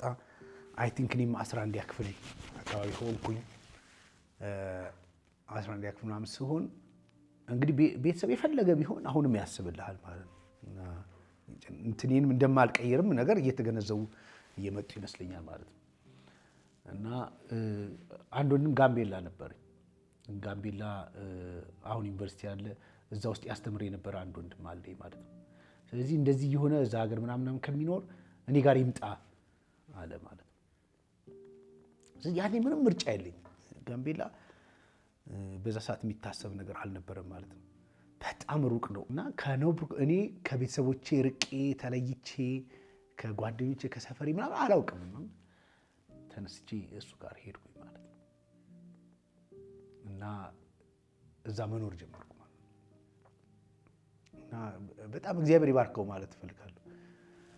አሁን እሱ ጋር ከኖርኩ በኋላ የመብላት የመጠጣት የምናምን የመልበስ ምናምን ምንም ችግር አልነበረም ማለት ነው። እዛው የኮሌጁ ግቢ ውስጥ መምህር ስለሆነ ቤት ተሰጥቶት እዛ ውስጥ ነው የምኖረው። አንድ እህቴም ነበረች። እዛ መኖር ጀመርኩ ማለት ነው እና እንዲህ ሄድኩ። ቅርቤ የነበረው አንድ የሙሉ ወንጌል አጥቢያ ነበር። እዛ መካፈል ምናምን ጀመርኩ ማለት ነው። ግን አሁን ስቲል ነው። አሁንም ወንድሜና እህቴ አማኞች ስላልነበሩ በጣም ለመጸለይ የሚመቸኝ አሁን ይኑር አይኑር አላውቅም፣ ጋምቤላ ከተማ ውስጥ የዓለማየሁ ከተማ ግቢ የሚባል አለ። አይ ቲንክ እንዲህ ሰው ኮንትራክተር ናቸው መሰለኝ። አንድ ሰፊ ግቢ አለ። እሱን ማንኛውም ሰው ጸሎት እንዲያደርግበት ቻፕል ሰርተው እዛ ውስጥ ማንም ሰው እየሄደ ጸሎት ያደርጋል። እኔ ካለሁበት ከኮሌጁ ደግሞ በጣም ቅርብ ነው ማለት ነው። ስለዚህ በየቀኑ ጧት ጧት ሄጄ እዛ ጸሎት አደርጋለሁ ማለት ነው። ባለኝ ትርፍ ሰዓት ሁሉ እየሄድኩ የምጸልየው እዛ ነው ማለት ነው እና እዛ እየጸለይኩ ስወጣ አንዲት እህት ታየኛለች። እሷ ደግሞ በጌታ ሆና እንደ አገልግሎት ጀምራ እዛ ግቢ ውስጥ አንድ ክፍል ቤት ተሰጥቷት የምትኖር ነች ማለት እና ጸልዬ ስወጣ ሁል ጊዜ ታየኛለች ማለት እና አንድ ቀን አስቆመች። ደህና እንዲና አለችና አሁን እንተዋወቅ ብላ ፀሐይ ይባላለሁ ብላ ተዋወቀች። እኔ ቴዲ ይባላለሁ ምናምን አልኳት። አገልጋይ ነህ ስትለኝ አመለጠኝ። አዎ አልኳት። እኔ ማለት ምክንያቱም እኔ አቅ ነበር አገልጋይ እንደምሆን አቅ ነበር ማለት ነው። ይሄ አስተማሪኝ ወንጌላዊም አንድ ቀን ሲያጸልይልኝ ለኔ መልእክት መጥቶልኛል። ነብይ መስፍን የናዝሬቱ እኔ አገልጋይ እንደምሆን ትንቢት ተናግሮኛል። አገልጋይ ነህ ስትለኝ አዎ አልኳት። ከዛ አንድ 15 ልጆች ነበሩ አለች እና ከሆነ ቦታ ወጥተው አንድ ዘውዱ የሚባል አሁን እኔ ያለሁበት ቤተክርስቲያን አባል የነበረ የታድሶ ቤተክርስቲያን እና እሱ ሰብስቧቸው ከሆነ ቤተክርስቲያን ተበትነው ነገር ነው። አንድ 15 ልጆች ሰብስቧቸው እዚች ካለችው ከተዋድሶ ቤተክርስቲያን ጋር ኮኔክሽን ፈጥሮላቸው እና አንድ የመሰረተ ክርስቶስ አገልጋይ እየረዳቸው ነበር እነሱ እያስተማራቸው። ያ ዘውዱ ሌላ ቦታ ከከተማ ውጪ ውሃ ስራዎች ድርጅቱ ስለሚሰራ እዛ ስለሚኖር ብዙ ምቹ አልነበረም እየመጣ ለማገልገል ማለት ነው። ከዛ እነሱን አስተምራለች። እሺ አሉ። 15ቱን ልጆች ደህንነት ማስተማር ጀመርኩ ማለት ነው። ከዛ ከቤተክርስቲያን ጋር በጣም ኮንታክት ተፈጠረና ቤተክርስቲያኒቱ ቤት ሁላ ተከራየችልን ማለት ነው።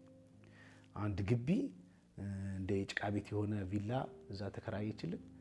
እዛ እነሱን ማስተማር ጀመር። ሰዎች መምጣት ጀመሩ። ሰው እየተጨመረ መምጣት ጀመረ። ከዛ የቤተክርስቲያኒቱ ዋና አገልጋይ ይሆንኩ መጣው ማለት ነው። ያቺ ፀሐይ የምትባለው የቤተክርስቲያን መሪ ነች። እኔ ደግሞ በጣም አገልጋይ ነኝ። አጋጣሚ ሆኖ ደግሞ የመጽሐፍ ቅዱስ ትምህርት ቤት መጣ ለአገልጋዮች እና እኔም የመማር እድል አገኘሁ። መጽሐፍ ቅዱስ ትምህርት ቤት እማራለሁ። 12ኛ ክፍል ጨርሼ ኮሌጅ ገብቻለሁ። በዛ ሰዓት ኮሌጅ እማራለሁ፣ የመጽሐፍ ቅዱስ ትምህርት ቤት እማራለሁ። ሮብና እሁድ ደግሞ ያለማቋረጥ ለ1 ዓመት ቸርች አገልግያለሁ። አሁን እንግዲህ ምን እንደሰበኳቸው አላውቅም። ያ ጊዜ ባለኝ የልጅነት እውቀት እንግዲህ ስህተት ማስተምሪያቸው ሊሆን ይችላል እና ባለች የልጅነት እውቀት ለ1 ዓመት ከምናምን አስተማርኳቸው። ከዛ አንድ የሚረዳን ድርጅት ነበር። ይሄ መጽሐፍ ቅዱስ ትምህርት ቤት ሳይክል ሰጠን። አንዱን ሳይክል ለኔ ተሰጠኝ አገልጋይ ስለሆንኩ። እንደዛ እያደረግን ኮሌጅ መማር ጀምር። እዛ ለ3 ዓመት ያህል ቤተክርስቲያን ውስጥ እንግዲህ መስበክ፣ ማገልገል፣ ማስተማር ጀመርኩ። ከእንደገና እግዚአብሔር ረዳኝ። በመጽሐፍ ቅዱስ ትምህርት ቤትም ስለነበረ እዛ በጣም ራሴን እያሳደግኩ መጣሁ ማለት ነው እና የአገልግሎት ጅማሬ በእንደዚህ አይነት ሁኔታ ነው ማለት ነው። እኔ ስለዚህ ነገር ሳስብ ሐዋርያው ጳውሎስ ሁልጊዜ ትዝ ይለኛል። በመንፈስ ቅዱስ አማካኝነት የሆነ በህይወቱ ያልተካሄደ የተአምራት አይነት የለም። አሁን ለማመን የሚከብዱን ነገሮች ሁሉ እግዚአብሔር በዚህ ሰው ህይወት ውስጥ አድርጓል።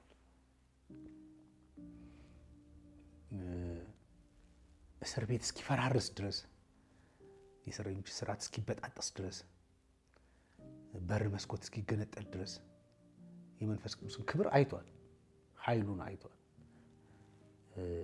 ከባባድ ናቸው እነዚህ ጉዳዮች። ጳውሎስ ግን ኢንካውንተር ንገረኝ ብትለው አንድም ቀን በህይወቱ ስለተከናወኑ ታምራቶች የማውራት ቴንደንሲ የለውም። ያቺ የብርሃኗን ቀን ነው የሚያወራው፣ ደማስቆ ብሎ ነው የሚናገረው ማለት ነው። እኔ መቼም ያለ እግዚአብሔር እርዳታ ያለ መንፈስ ቅዱስ ጣልቃ ገብነት እና ያለ መንፈስ ቅዱስ እገዛ እያገለገልኩ እስካሁን ድረስ አልመጣሁም። በጣም ብዙ አይነት መንገዶችን አይቻለሁ። የመጨረሻ መድከምን፣ የመጨረሻ ደግሞ መበርታትን፣ መውደቅ መነሳትን አውቃለሁ። እነዚህ ሁሉ በመንፈስ ቅዱስ አማካኝነት ያገኘኋቸው ኢንካውንተሮች ናቸው። ነገር ግን አሁንም የሚጎላብኝ እኔን ከኃጢአት ባርነት፣ ከሞት እስራት፣ ካልጠፋ ሰው እኔን ወደ ህይወት መንገድ የመራበት ያቀልና ሁኔታ በጣም ለኔ ከባዱ ኢንካውንተር ነው።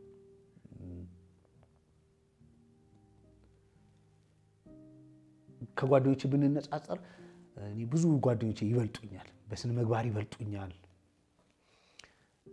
በዲሲፕሊን ይበልጡኛል። ከቤተሰቦቼ መካከል ካሉ ሰዎች መካከል በጣም አስጊ ሰው እኔ ነበርኩ። ህይወቴ መጨረሻ ላይ መጥፎ ደረጃ ሊደርስ ይችላል የሚባል እኔ ነበርኩ የሚመስለኝ። ሰፈራችን ውስጥ እኔ ማቃት አካባቢ ውስጥ እኔ ማቃት መንደር ውስጥ እግዚአብሔር ትንሽ ኢንቨስት ቢያደርግባቸው ለመንግስቱ በጣም የሚጠቅሙ ሰዎች አሉ ብዬ አስባለሁ። ቅድም ስመጣ አንድ መዝሙር እያሰብኩ ነበር እና የኤልያስ አብጤ መዝሙር ነው። ከኔ ከሾሃማው ግራር እንጨት ለቃልህ ማደሪያ ታቦት መስራት ምንኛ ብትወደኝ ይሄን አሰብክ፣ ታላቁ ውለታን በኔ ፈጸምክ ይላል እና ካልጠፋ እንጨት ግራርን እንደመረጠ እግዚአብሔር ቀጥ ያሉ ሲላጉ ቶሎ የሚላጉ የሚሰለጥኑ ዛፎች እያሉ ይሄን መምረጡ ልክ እንደዚያው ካልጠፋ ሰው መካከል እኔ ጋር መምጣቱ የመጨረሻው የኔ ኢንካውንተር ነው ብዬ አስባለሁ። ስለ መንፈስ ቅዱስ ሙላት ግን ከነገርከኝ እኔ የነበርኩባት አንድ ዓመት ተኩል ያህል ያሳለፍኩባት የኢትዮጵያ ገነት ቤተክርስቲያን ፊቻ ያለችው አጥቢያ በጣም የመንፈስ ቅዱስ እንቅስቃሴ የሚካሄድበት ቤተክርስቲያን ነበር። ይሄን ከማቅበት ነገር አንዱ በጣም በቀላልና በትንሽ ምስክርነት በርካታ ሰዎች ወደ እግዚአብሔር መንግስት ይመጡ ነበር፣ እኔ ጌታን ባገኘሁበት ወቅት ማለት ነው። እና ተማሪ መስክረን እንደ ቀልድ ነው ወደ ቤተክርስቲያን ይዘን የምንመጣው፣ ከነ ዩኒፎርም ይዘን የምንመጣው ማለት ነው። እና ስንጸልይ አንድ ጊዜ እኔ እንደዚህ ይሰማኛል የመንፈስ ቅዱስ ኃይል ነገር ማለት ነው። በጣም ኃይል እና በልሳን መናገር አይነት በጣም ይሰማኛል። እዛ አንድ ሰው ተነሳና አንድ ቀን ላስተምራችኋልና ያጋንንት የሚባል ልሳን አለ እና ተጠንቀቁ፣ ዝም ብሎ የምትናገሩት ልሳን ሁሉ ከመንፈስ ቅዱስ ላይሆን ይችላል፣ ከአጋንንት ሊሆን ይችላል። ልክ እንደዛ ሲል እኔ ሊሆን ስለሚችል ብዬ እንደዚህ አይነት ልምምድ ሊመጣብኝ አካባቢ ሲል ሪዘርቭ ማድረግ ጀመርኩ፣ ማቆም ጀመርኩ። ማለት አላደርገውም በቃ ብዬ ወሰንኩ። እና አይ ቲንክ ካልተሳሳትኩ አሁን ቀጠና ሁለት ቤተክርስቲያን ያለ አይ ቲንክ ነብዩን ፓስተር መድህን የሚባል አንድ አገልጋይ በጣም መናፍስት በመለየት በጣም በከፍተኛ ሁኔታ ኢትዮጵያ ውስጥ የሚያገለግልበት ዘመን ነበር ያን ሰዓት። እና ተጋብዞ ፊቼ ሙሉ ወንጌል ቤተክርስቲያን መጣ ማለት ነው። እና አንድ ቤተክርስቲያን ኮንፈረንስ ካለ እኛ ሁላችን እኛ ቸርችን ባይደረግ እንሄዳለን ማለት ነው። እና እዛ ሄድን እና በጣም የሚታወቀው ያ ሰው መናፍስት በመለየት ነበር ማለት ነው። እና ጉባኤ መካከል ገባውና ጸለይኩ። መሀል ያው የፊት አካባቢ መቀመጥ ማልችል ልጅ ምናምን ስለሆንኩ ወደ ኋላ ነገር ነው የተቀመጥኩት። እግዚአብሔር ሆይ ይሄ ባሪያህ መናፍስትን ይለያል እና ይሄ ልሳን ተናገር የሚለኝ ነገር ያጋንንት ከሆነ ይለይልኝ ያስወጣልኝ ምናምን አልኩ። እንደዚህ ስጸልይ ጉባኤ መካከል ነው እንግዲህ በቁበት በምንም አነስ ነው ምንም ከመድረክ ላይ ወርዶ ድምጽ የማይሰማ ቀጥ ብሎ እኔ ጋር መጥቶ ይሄ ልጅ በልሳን ተሞልቷል ብሎ እጁን ጫን። ልክ ሲጭንብኝ እኔ በዛ ሰዓት የት እንዳለው አላውቅም። እና አንዱ መንፈስ ቅዱስ ሙላትና ኢንካውንተርን በዚህ ነው የማውቀው ማለት ነው። እና አሁን ለብዙ ሰው አሁንም እንዳልኩ ከማላስረዳው እውነት ነገር አንዱ ይሄ ነው። እኔ በመንፈስ ቅዱስ ሙላትና በልሳን መናገር በህይወቴ በጣም ኤክስፕረስ የማላደርጋቸውን እና የማልገልጻቸውን ነገሮች አድርጎልኛል ብዬ አስባለሁና አንዱ ይሄ ነው ማለት ነው። ከዛ ወዲህ በአገልግሎት ደግሞ የሆኑ በጣም በርካታ ነገሮች አሉ። ቀላል ነው እንዴ ቆመን አገልግለን እኛ በሰበክነው የ45 ደቂቃ ስብከት እግዚአብሔር ከኛ ጋር ሆኖ ሰው ጌታን ሲቀበልልን መንፈስ ቅዱስ ካልሆነ እኔ አንድ ተራ ሰውን ከእምነቱ አፈናቅዬ ማምጣት እችላለሁ እንዴ? አልችልም። እና በቅርብ አንድ ቤተክርስቲያን አገለግል ነበር እና እዛ ቤተክርስቲያን በጣም ትልቅ ቤተክርስቲያን ነው፣ ብዙ ህዝብ የሚካፈልበት ቤተክርስቲያን ነው። እዛ በማገለግልበት ጊዜ አንድ ወንድም መጣ ከአገልግሎት ከጨረስኩ በኋላ ማለት ነው። እና መጣና ቴዲ ታስታውሰኛለህ አለኝ። እንግዲህ አይ አላስታውስኩም ምናምን አልኩት። የዛሬ 2 ዓመት ወይ 2 ዓመት ተኩል ወይም 3 ዓመት ነው መሰለኝ ጌታን የምትቀበሉ ሲባል እያለቀስኩ የመጣሁት እኔ ነኝ አለኝ። አስታወስኩት። የዛ ሰዓት እንደዚህ ሲለኝ ልጁ ጸጉሩ ድሬድ ነገር ነው። እያለቀሰ መጥቶ ነው ተንበርክኮ ጌታን የተቀበለው ማለት ነው። እና ያኔ ጌታን በቃ ምን እንደነካኝ አላውቅም ስሰብክ አለኝ። ከዛ መጥቼ ታስታውሱ ነው እያለቀስኩ ነው ጌታን የተቀበልኩት አለኝ። አዎ አስታውሳለሁ። ከዛ ይኸውልህ ከዛ ወዲህ አግብቼ ህፃን ልጅ አቅፏል ይኸውልህ ወልጄ ምናምን አለኝ። ይሄ በመንፈስ ቅዱስ ኃይል ካልሆነ ማን ሊያደርገው ይችላል? ሰው እኮ በብዙ ገንዘብ ኢንቨስትመንት ሪሃቢሊቴሽን ሴንተር ይገባል። ራሱን አሻሽሎ ምናምን በጣም ጥቂት ሰው ነው የሚሻሻለው ማለት ነው። እና እንዲህ አይነቶችን ሳይ መንፈስ ቅዱስ በጣም ማንጠቅም በነበረን ሰዎች የሰውን ህይወት የሰራባቸው በጣም በርካታ ነገሮች አሉ ማለት ነው። ዳርከ የክርስትና መንገድ ሁልጊዜ እንዲቀጥ ያለ አይደለም። አንዳንዴ ከኛ በሚገኝ ድካም ምክንያት ሊሆን ይችላል በጣም ማውረድ፣ ተስፋ መቁረጥ፣ ለማቋረጥ ሙከራ ማድረግ፣ መንገዱን አንዳንዴ መጠርጠር ሁላ በልባችን ሊከሰት ይችላል ማለት ነው። እኔ ከዚህ ማመልጥ ሰው አይደለሁ። በደንብ አድርጌ ተስፋ ቆርጬ አውቃለሁ። ግን ተስፋ መቁረጤን ስመረምረው እኔ እግዚአብሔር ላይ አይደለም ተስፋ የቆረጥኩት ራሴ ላይ። አይ እኔ በቃ ለእግዚአብሔር እንደዚህ በጣም መሆነው አይነት ሰው አይደለሁም ብዬ ነው እንጂ የማስበው እኔ አንድ ቀንም እግዚአብሔር ለእኔ አይሆን ብዬ አስቤ አላውቅም። ሁሌ ነው የምለው እኔ አሁንም እኔ ፍቅሬን አልታመነውም። እግዚአብሔርን እኮ በጣም ወደዋለሁ ወጥሬ ይዤዋለሁ ብዬ መናገር አልችልም። መናገር የምችለው ይወደኛል በማይለቅ እጁ ይዞኛል ብዬ ብቻ ነው መናገር የምችለው ማለት ነው። እንደውም አንድ ማስተምረው ትምህርት አለ። ኢየሱስ የምንከተለው ጌታ ብቻ ሳይሆን አንዳንዴ እሱም የሚከተለን ጌታ ነው እላለሁ። አቅቶን ትተነው በቃ አልፈልግም ብለን ወደማይሆን ቦታ እንኳን ብንሄድ የገባንበት እዛ ሰፈር ድረስ መጥቶ ይፈልገናል። እና ትዝ የሚለቀን የኤማሁስ መንገዶች ናቸው ማለት ትንሣኤ ተነግሯቸው ተነስቷል ሲባሉ ያኔ ትንሣኤ ህይወት ጠርጥረው ወደሚሄዱበት መንገድ ሲሄዱ ትንሣኤውን አምነው ወደ መቃብሩ ለማጣራት የሚሮጡ እነ ጴጥሮስ እያሉ ተከትሎ የሄደው የኤማሁስ መንገዶች ነው። እኔ ኢየሱስን በሆድ እላለሁ እነዚህ ሰዎች እስከ መጨረሻው ልከተላቸው። የሚያወሩት ነገር ካስተማራቸው በጣም ተቃራኒ ነው። አንዳንዱ የሚናገሩት ነገር ማለት ታክሱ እስከሚበሉበት ቤት ገብቶ መጽሐፍ ቅዱስ ሲናገር አይናቸውን አበራላቸው ይላል ማለት እና ኢየሱስን እኔ ወጥሬ ተከትየው ብቻ አይደለም እስካሁን ያለ ነው ማለት አንዳንዴ ርቄው ሲሄድ በሌላ ቋንቋ አልፈልግህም የማለት ያህል ስል እኔ ያለሁበት ሰፈር ድረስ እየመጣ ቆሻሻ እንኳን ቢሆን እኔ ያለሁበት ቆሻሻ ድረስ እየመጣ ከእንደገና ወደ ራሱ ክብር የሚመልስ ኢየሱስና በጣም ምንም እንደ ሰው ብዙ ጊዜ ተስፋ ቆርጬ አቅ ይሆናል። ግን ማስታውሰው አንድ ጊዜ አስተማሪ ነበርኩኝ። አስተማሪነት አስተምራለሁ ከኮሌጅ ተመርቄ ስወጣ እና አብራኝ የምታስተምር አንድ ክርስቲያን እህት ነበረች። ለ4 ወር ያህል እኔ መጽሐፍ ቅዱስ አላነብም። በቃ ምንም አያደርግልኝም። ምክንያቱም በቃ የማልፍበት ከባድ ሰፈሪንግ ነበረብኝ ማለት ቤተሰባዊ ሰፈሪንግ ነበረብኝ። ያ ሰዓት ትዳር መስርቻለሁ እና በዛ መንገድ ውስጥ እያለፍኩ ነው እና የሚገጥመኝ በጣም ችግሮች ነበሩ እና በዛ ምክንያት መጽሐፍ ቅዱስ አላነብም ብዬ ትቼ ነበር። እና ከሚያስተምሩ አስተማሪዎች ጋር አስተማሪ አንዱ በጣም ትልቁ ባህሪው አንባቢ ነውና የመጽሐፍ ዕቁብ ነበር። በወር 50 ብር ነው ምናምን እንጥልና የደረሰው ሰው መጽሐፍ ይገዛል። የገዛውን መጽሐፍ ግን ሁላችንም የማንበብ ዕድል አለን። ስለዚህ የሚገዛው መጽሐፍ ፖለቲካ ነው፣ የሳይኮሎጂ መጽሐፍ ነው፣ የፍልስፍና መጽሐፎች ናቸው። እንግዲህ በዛ ጉዳይ በጣም የማነብበት ጊዜ ነበር እነዛ መጽሐፎችና መጽሐፍ ቅዱስ ምንም አላነብም ነበርና ግን በማነባቸው ነገሮች ያን ያህል እንትን ተረጋግቼ የምኖር ሰላማዊ ሰው ምናምን አይደለም። እና ይደብረኛል። ታውቃለች እሷ።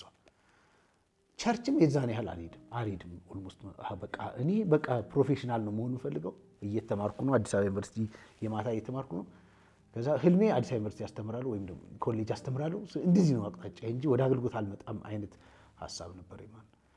እና አንድ ቀን የተማሪዎች ፈተና እያረምኩ እኔ በህይወቴ ምንም ችግር ቢገጥመኝ እንቅልፍ እምቢ አይለኝ፣ እተኛለሁ በሰላም ማለት ነው።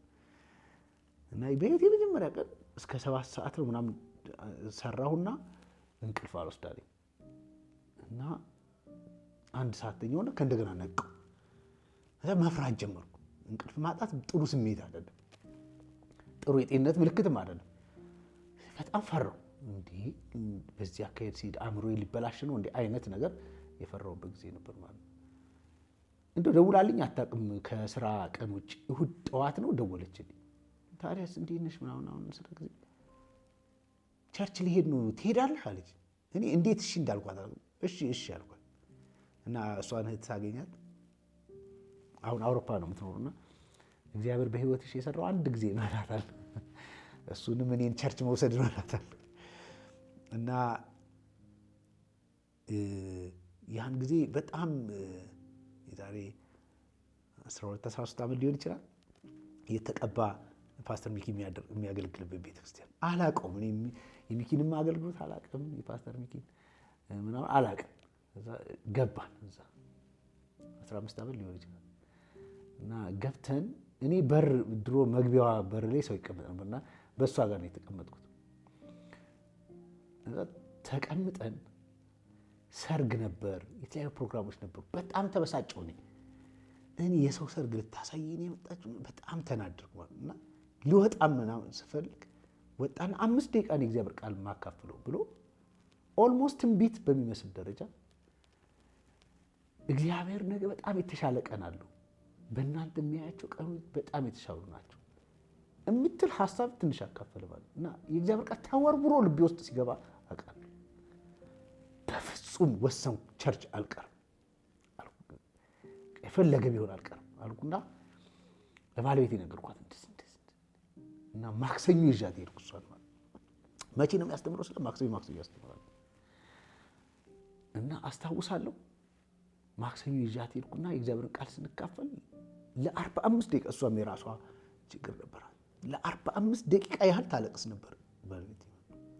እና እየሰማሁ ትለኛለች፣ ሚኪ ልውጥ እያለ አንተን እዚህ መድረክ ላይ አያለሁ አለች ባለቤቴ። እኔ ደግሞ ምንም አሁንም እንደው ቸርች እሄዳለሁ ልበል እንጂ ተመልሼ አገልግሎትን ዋና ስራ ያድርግ እሄዳለሁ። ሙሉ ጊዜም አልሆንኩ ያን ጊዜ እና እሄዳለሁ የሚል ሐሳብ አልነበረም። ባክሽ ማገልገሉ ይቅርና እሲ ምናምን እላታለሁ ማለት ነው። እዛ በጣም ረጅም ጊዜ በተለይ እሷ ማክሰኞ አትቀርም ነበር እዛ ቸርች። በጣም ብዙ ነገራችን ተቀየረ። እንደዛ ቻሌንጅ ሆነብኝ ካልኩ የህይወት አይነት ሁሉ እግዚአብሔር አወጣ። እና እኔ አንፎርቹኔትሊ በማላውቀው ሁኔታ ከ1 ዓመት ወይም ከ1 ዓመት ተኩል በኋላ የሙሉ ጊዜ አገልጋይ ሆንኩ። እና የሙሉ ጊዜ አገልጋይ ሆኜ አገልግሎት ማገልገል፣ መጋበዝ፣ አንዳንድ ቦታ ምናምን ትንሽ መሄድ ጀምሬያለሁ። እና ትንሽ ተለቅ ያሉ ቸርቾችም እየሄድኩ ማገልገል ጀምሬያለሁ። እኔ ብዙ ጊዜ እስካሁን ድረስ ብዙ የአገልግሎት ጥሪ ደርሶ ያውቃል፣ በጣም ከብዙ ቦታ በህይወቴ። በጣም ግን የተደነኩት አንድ ቀን ሳያቀኝ ፓስተር ሚኪ ደወለልኝ እና ቄስ ፍቄ ነበር ስለኔ የነገረው፣ ጥሩ ያገለግላል ብሎ የመከረው። እና ቄስ ፍቄ ስልክህን ሰጥቶኝ ነው፣ ጥሩ እንደምታገለግል ሰምቻለሁ፣ እኔ ወደ ሆነ ሀገር ልሄድ ነው እና እሁድ መተህ እንድታገለግል ነው ሲለኝ እጄ ተንቀጠቀጠ። ከዛ በፊት በእውነት በቮሊዩሙም ከዛ ትንሽ በለጥ የሚሉ ቸርቾች አገልግያለሁ በህዝብ ብዛት ቢሆን፣ ግን ያ ቀን ትዝ አለኝ። ባለቤት ያለችኝ ነገር ትዝ አለኝ። እግዚአብሔር ያደረገው ነገር በጣም ትዝ አለኝ እና ምንም በዚህ ቀን እችላለሁ አልችልም ለምን አልኩ እመጣለሁ ብዬ ቤቴ ገብቼ ፍራሽ ላይ ያለቀስኩባት ቀን ትዝ ትለኛለች። አሁን እዛ ቸርች ምናምን ስለሆነ አይደለም እግዚአብሔር ታማኝ መሆኑ ባለቤት ያለችኝ ነገር አንተ ስትቆም አያለሁ በጣም እደነቃለሁ። እንግዲህ እሷ የምትልም ሰው አይደለች እንደዚህ ታየኝ ምናምን የምትልም አይነት እህት አይደለችም እና እነዛ በጣም ትልልቅ ኢንካውንተሮቼ ናቸው። ስለ ጌታ ስለ ኢየሱስ ክርስቶስ ለመስበክ ለማስተማር ለመናገር እድል ማግኘት በጣም ትልቅ በረከት ነው። የበረከቱን ያህል በጣም ደግሞ ከባድ ጥንቃቄ የሚጠይቅ ጉዳይ ነው። አንዳንዴ ወተን መድረክ ላይ የምንናገረው የእግዚአብሔር ሐሳብ ነው ብለን ነው እግዚአብሔር ብሏችኋል ብለን ነው የምንናገረው እና በዚህ ሐሳብ ውስጥ በጣም ከባድ ጥንቃቄ ይፈልጋል። እኔ አንድ ነገር ልንገርህ፣ አንድ ቦታስ ልናገለግል በቆምንበት ይሄ እኔንም የሚጨምር ነው። በምናገለግልበት በዚህ ስፍራ ካገለገልን በኋላ ወይም ደግሞ ከሰበክን በኋላ ከሰበክነው ጌታ በላይ ከብረን ከወጣን ታይተን ከወጣን ሰው ልቡን ወደኛ ካዘነበለ የመጨረሻ የአገልግሎት ኪሳራ የሚባለው ይሄ ነው። እንደው በጣም እንደው አመናፈስክ ምናምን ባትለኝ በእለቱ ለብሰን ምን ቆመው የልብስ አይነት ራሱ ከምናገለግለው መልእክት ገዝፎ ከታየ ወይም ደግሞ ከብዶ ከታየ ሰዎች ስለለበስነው ልብስ አንገታችን ላይ ስላደረግነው ወርቅ በጣም እንዲያስቡ አድርገናቸው ከወረደ የመጨረሻ ኪሳራ ነው። ቅድም ስለ መንፈስ ቅዱስ እንዳወራ ነው። መንፈስ ቅዱስ በዚህ ሰዓት ምንድነው ተግባርህ ተብሎ ቢጠየቅ ማንንም ትልቅ ማድረግ አይደለም። ማንንም በምድሪቱ ሚዲያ ላይ መልቀቅ አይደለም። ማንንም ታዋቂ ማድረግ አይደለም። የመንፈስ ቅዱስ የመጀመሪያውም የመጨረሻውም በዚህ ዘመን የሚሰራው ትልቁ ስራ ኢየሱስ ክርስቶስን በሰው ልብ ውስጥ ማግነን ማክበር ነው ማለት ነው።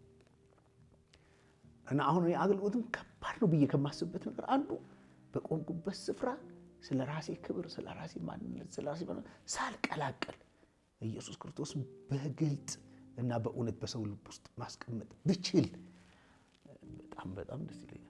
ለኔ አገልግሎት እንደዛ ነው የሚሆነው። ትንቢትም ቢሆን የምንለው መንፈስ ቅዱስ እንዲህ ይልሃል ነው የምንለው። እግዚአብሔር እንዲህ ይልሃል ነው የምንለው። እኔ ትንቢቱ ብቻ አይደለም የሰራዊት ጌታ እግዚአብሔር እንዲህ ይልሃል የመጣ ነው። በሰራዊት ጌታ በእግዚአብሔር ስም ነው። ሰዎች ድንግጥ ያሉልን በሰራዊት ጌታ በእግዚአብሔር ስም ስላልናቸው እኔ እንዲህ ይልሃል ብትለው አይደንግጥም። ሰው አይፈራም፣ ልቡን አይከፍትም። የሰራዊት ጌታ እግዚአብሔር እንዲህ ይልሃል ብለን እግዚአብሔር ያላለውን መናገር የመጨረሻ ከባድ ከእግዚአብሔር ጋር በቀጥታ የሚያስተይ በቃት። እኔ ዶም አንዳንድ ሰዎችን በጥሩ እንደዚህ በክላቸዋል። በልቤ በሉ ልቤ ይሰማኛል በሉ ላቷል። አንዳንድ እርግጥ ያካሉ ናቸው። እውነት የራሳችን ልብ አንዳንድ ነገር ሊያፈልቅ ስለሚችል ማለት ነው። እንኳን በሱ ስም መዋሸት ይቅርና እኔ የሚያውቀኝ ሰው በእኔ ስም ሄዱ ዋሽቶ የሆነ ጥቅም ቢያገኝ ብሰማ እኔ እናደዳለሁ። የእኔ ስም ተራ ነው። የእኔ ስም ማንንም አያድ። የእኔ ስም ቢጠፋም ባይጠፋም እዚህ ምድር ላይ ለውጥ አያመጣም። ነገር ግን የእግዚአብሔር ስም ተጠቅመን ነው የምናደርገው። እንግዲህ ያደርጉት አንዱ በጣም ያስፈልገዋል ብዬ ማሰው ይሄ ጳውሎስ እንደዚህ ይላል። ከተመሰረተው ማንም ሌላ መሰረት ሊመሰረት አይችልም። እሱም ክርስቶስ ኢየሱስ ነው ይላል። ማንም በዚህ መሰረት ቢያንስ እንዴት እንዲያንስ ይጠንቀቅ ብሎ ነገር ማንም ሰው እዚህ ህንፃ ውስጥ ተሳታፊ መሆን ይችላል። አገልጋይ መሆን ይችላል። እግዚአብሔር እስከፈቀደለት እናስቀጠረው ድረስ ግን አንድ ነገር እንጠይቀው። ለሙሴ እግዚአብሔር በተራራ ላይ እንደተናገረው እንዳሳየው እንደሳል መስራት ተጠንቀቅ እንዳለ እግዚአብሔር እንዳለው ብቻ ነው ማገልገል መጠንቀቅ ያስፈልጋል ብዬ አስባለሁ።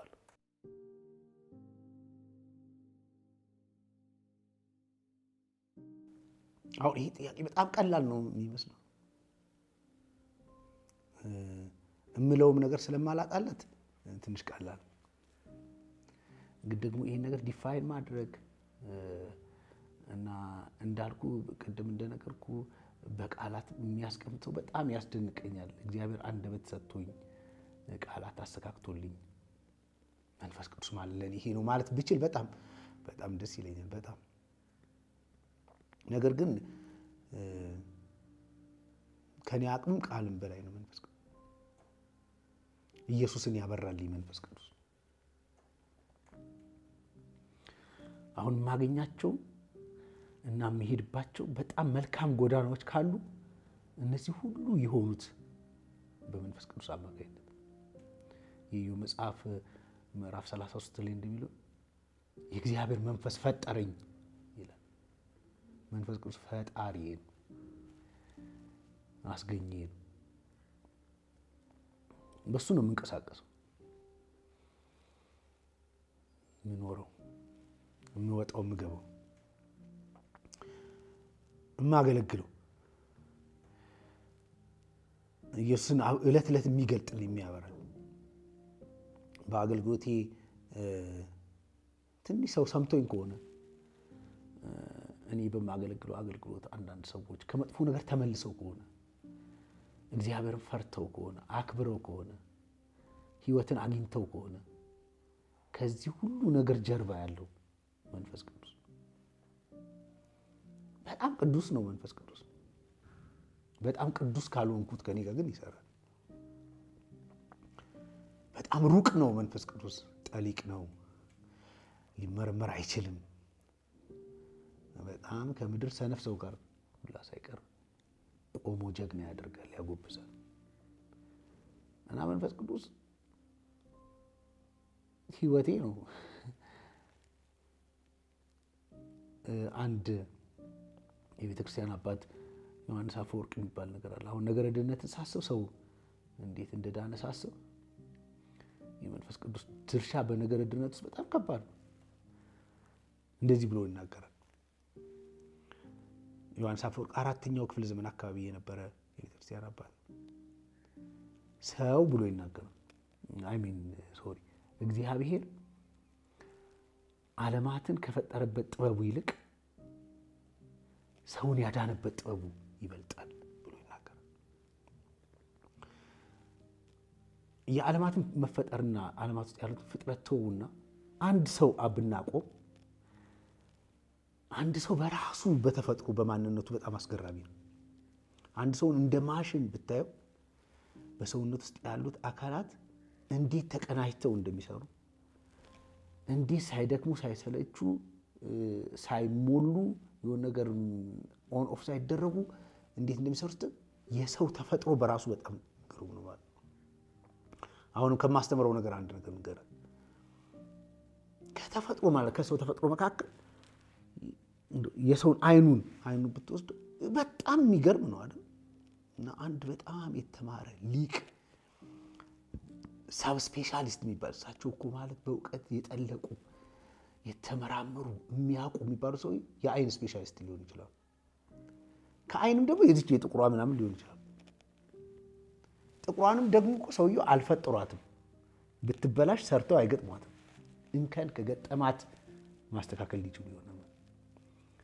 ሰዎች እቺን ስለቻሉ በጣም እጅግ ጥበበኛና የተማሩ ተብለው ይወደሳሉ።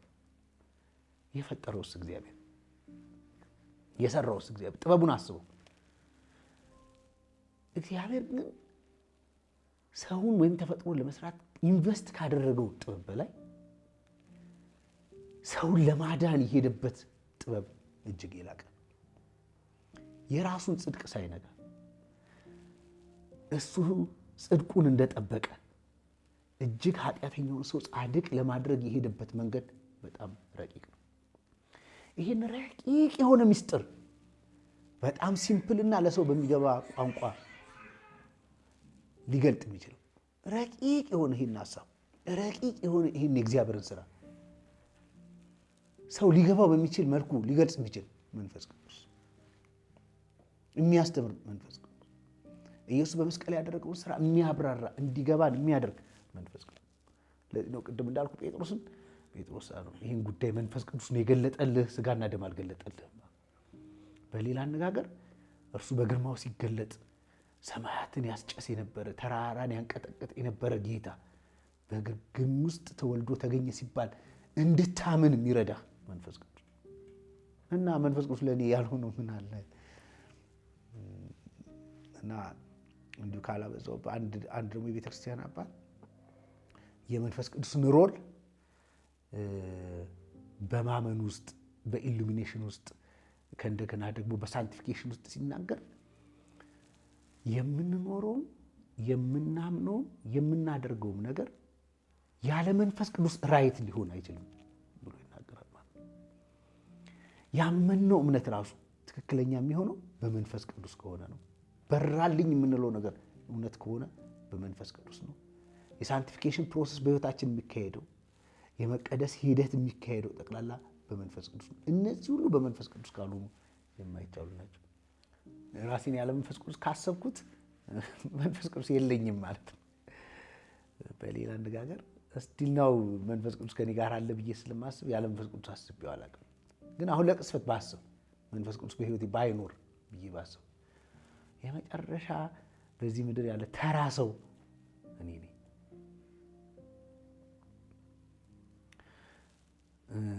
እንኳን ማገልገል እንኳን የእግዚአብሔርን ቃል ይዞ መቆም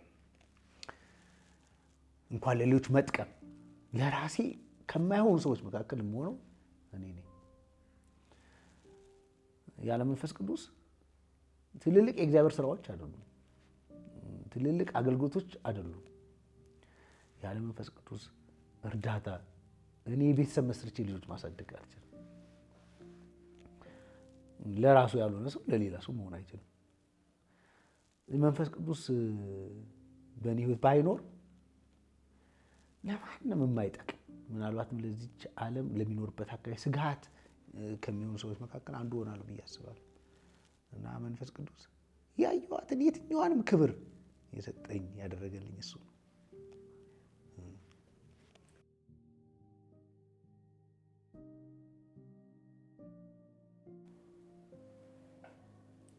አንዱ እንደ ቀልድ የሚባል አባባል አለ፣ ግን ትክክለኛ ዴፊኒሽን ነው ብዬ አላስብም። ሰውየው ማርያምን ትወዳታለህ አሉት። እንዴት አልወዳት ከግንድ የሚያላጋ ልጅ እያላት አላ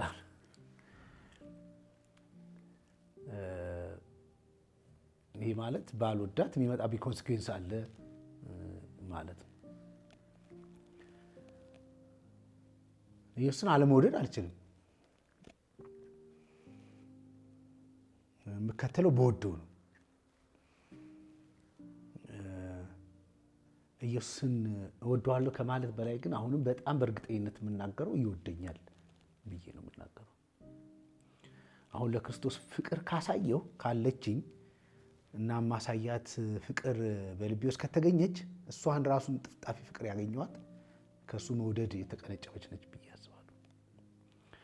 በዚህ ያህል ታላቅ ፍቅር እየወደደኝ፣ በዚህ ያህል ታላቅ ፍቅር ይዞኝ አቅፎ ደግፎ እያኖረኝ አለመውደድ አልችልም። እኔ መናገር እችላለሁ፣ እናቴ በጣም ትወደኛለች ማለት እችላለሁ። የምዘረዝርልህ ጉዳይ እንዲሆን አሳድገኝ፣ አባቴ በጣም ይወደኛል ማለት እችላለሁ። ይሄን ሁላ ሳክሪፋይ አድርጎ አሳድጎኝ ማለት እችላለሁ። ጓደኞቼ ይወዱኛል፣ ባለቤቴ ትወደኛለች ማለት ከዛ ለዚህ ፍቅር የከፈሉትን ሳክሪፋይ ላወራው እችላለሁ። ኢየሱስ ይወደኛል ብዬ የማወራው ሳክሪፊኬሽን ግን ወይም መስዋዕትነት ግን በቃል ልገልጸው አልችልም። አሁንም አንድ ነገር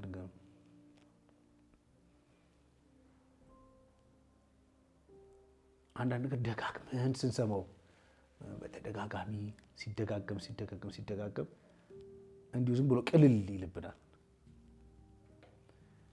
እንጂ ኢየሱስ በመስቀል ላይ የከፈለውን ዋጋ ማንም ሰው ቆሞ ሊያብራራው አይችልም።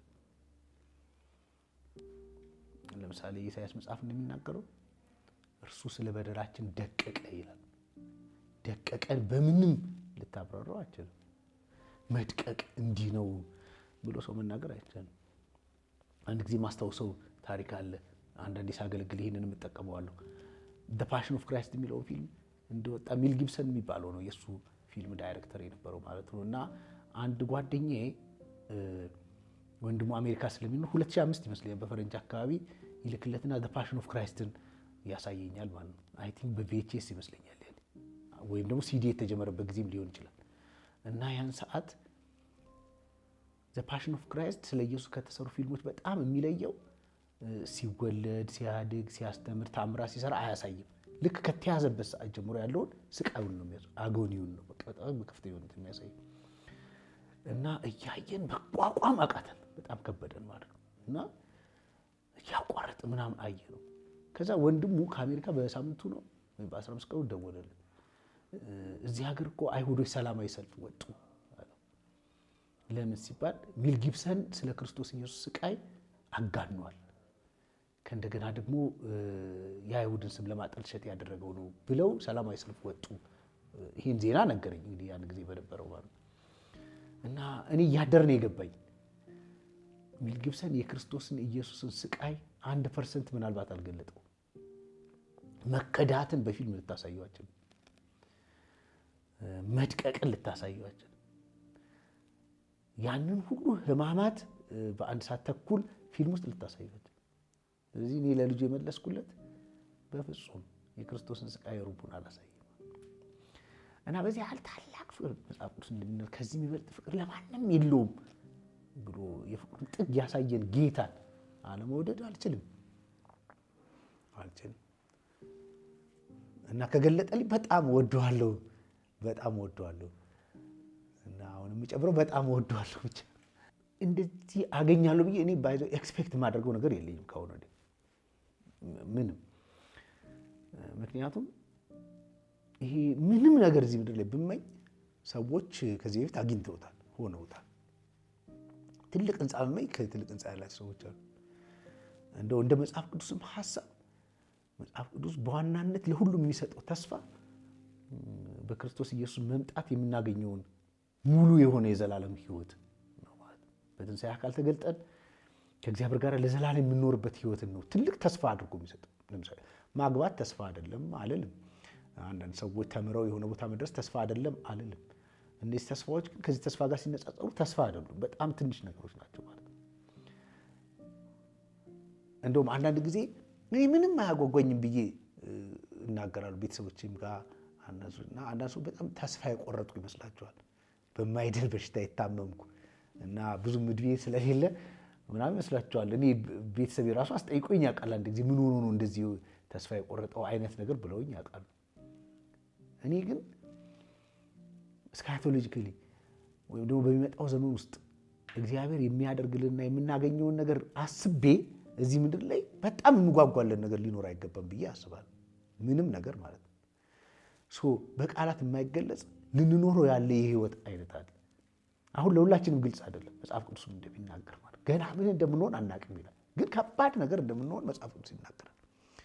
የኔ ብቻ አይደለም፣ በጌታ በኢየሱስ ክርስቶስ ያመኑ ሁሉ የሚጠብቁት አንድ ቀን ኢየሱስ ይመጣል እና የምጓጓለት ቀን ያ ቀን በፊቱ የምቆምበት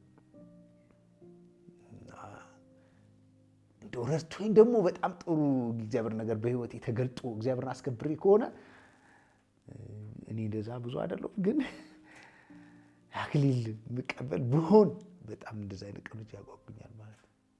እዚህ ያልተረዱኝ ሰዎች፣ ያላወቁኝ ሰዎች፣ ለምን ምን እንዳደረኩ ማብራራራቸው ሰዎች እና እግዚአብሔር ረድቶኝ ይሄን እኮ ያደረገው ለዚህ ነው ብሎ ቢነግርልኝ እላለሁ። ቢሸልመኝ ጌታ እላለሁ። ይሄ ግን ያጓጓኛል። ዮሐንስ 3:16 እንደሚናገረው በእርሱ የሚያምን የዘላለም ህይወት እንዲኖረው እንጂ እንዳይጠፋ እግዚአብሔር አንድያ ልጁን እስኪሰጥ ድረስ ይህን ዓለም ወዷል ይላል የእግዚአብሔር ቃል። ስለዚህ በዚህ ለምትሰሙኝ ምናልባትም እግዚአብሔር እድል ገጥሟችሁ ለምታዳምጡ ሰዎች ካላችሁ እዚህ ምድር ላይ ምንም የሚያጓጓ ነገር የለም። ሰው ዛሬም ቢሞት ከ100 ዓመት በኋላም ቢሞት ምንም እዚህ ምድር ላይ ከባድ ነገር ሊገጥመው አይችልም። ነገር ግን ሰው ማሳመር ያለበት ዘላለሙን ነው፣ መጨረሻው ነው። ስለዚህ ለዘላለሙ መጨረሻ ደግሞ እግዚአብሔር ራሱ ዋጋ ከፍሏል አንድ ልጁን በመስጠት እና ይህን በመቀበል ብቻ የእግዚአብሔር የጽድቅ ወራሽ መሆን ትችላላችሁ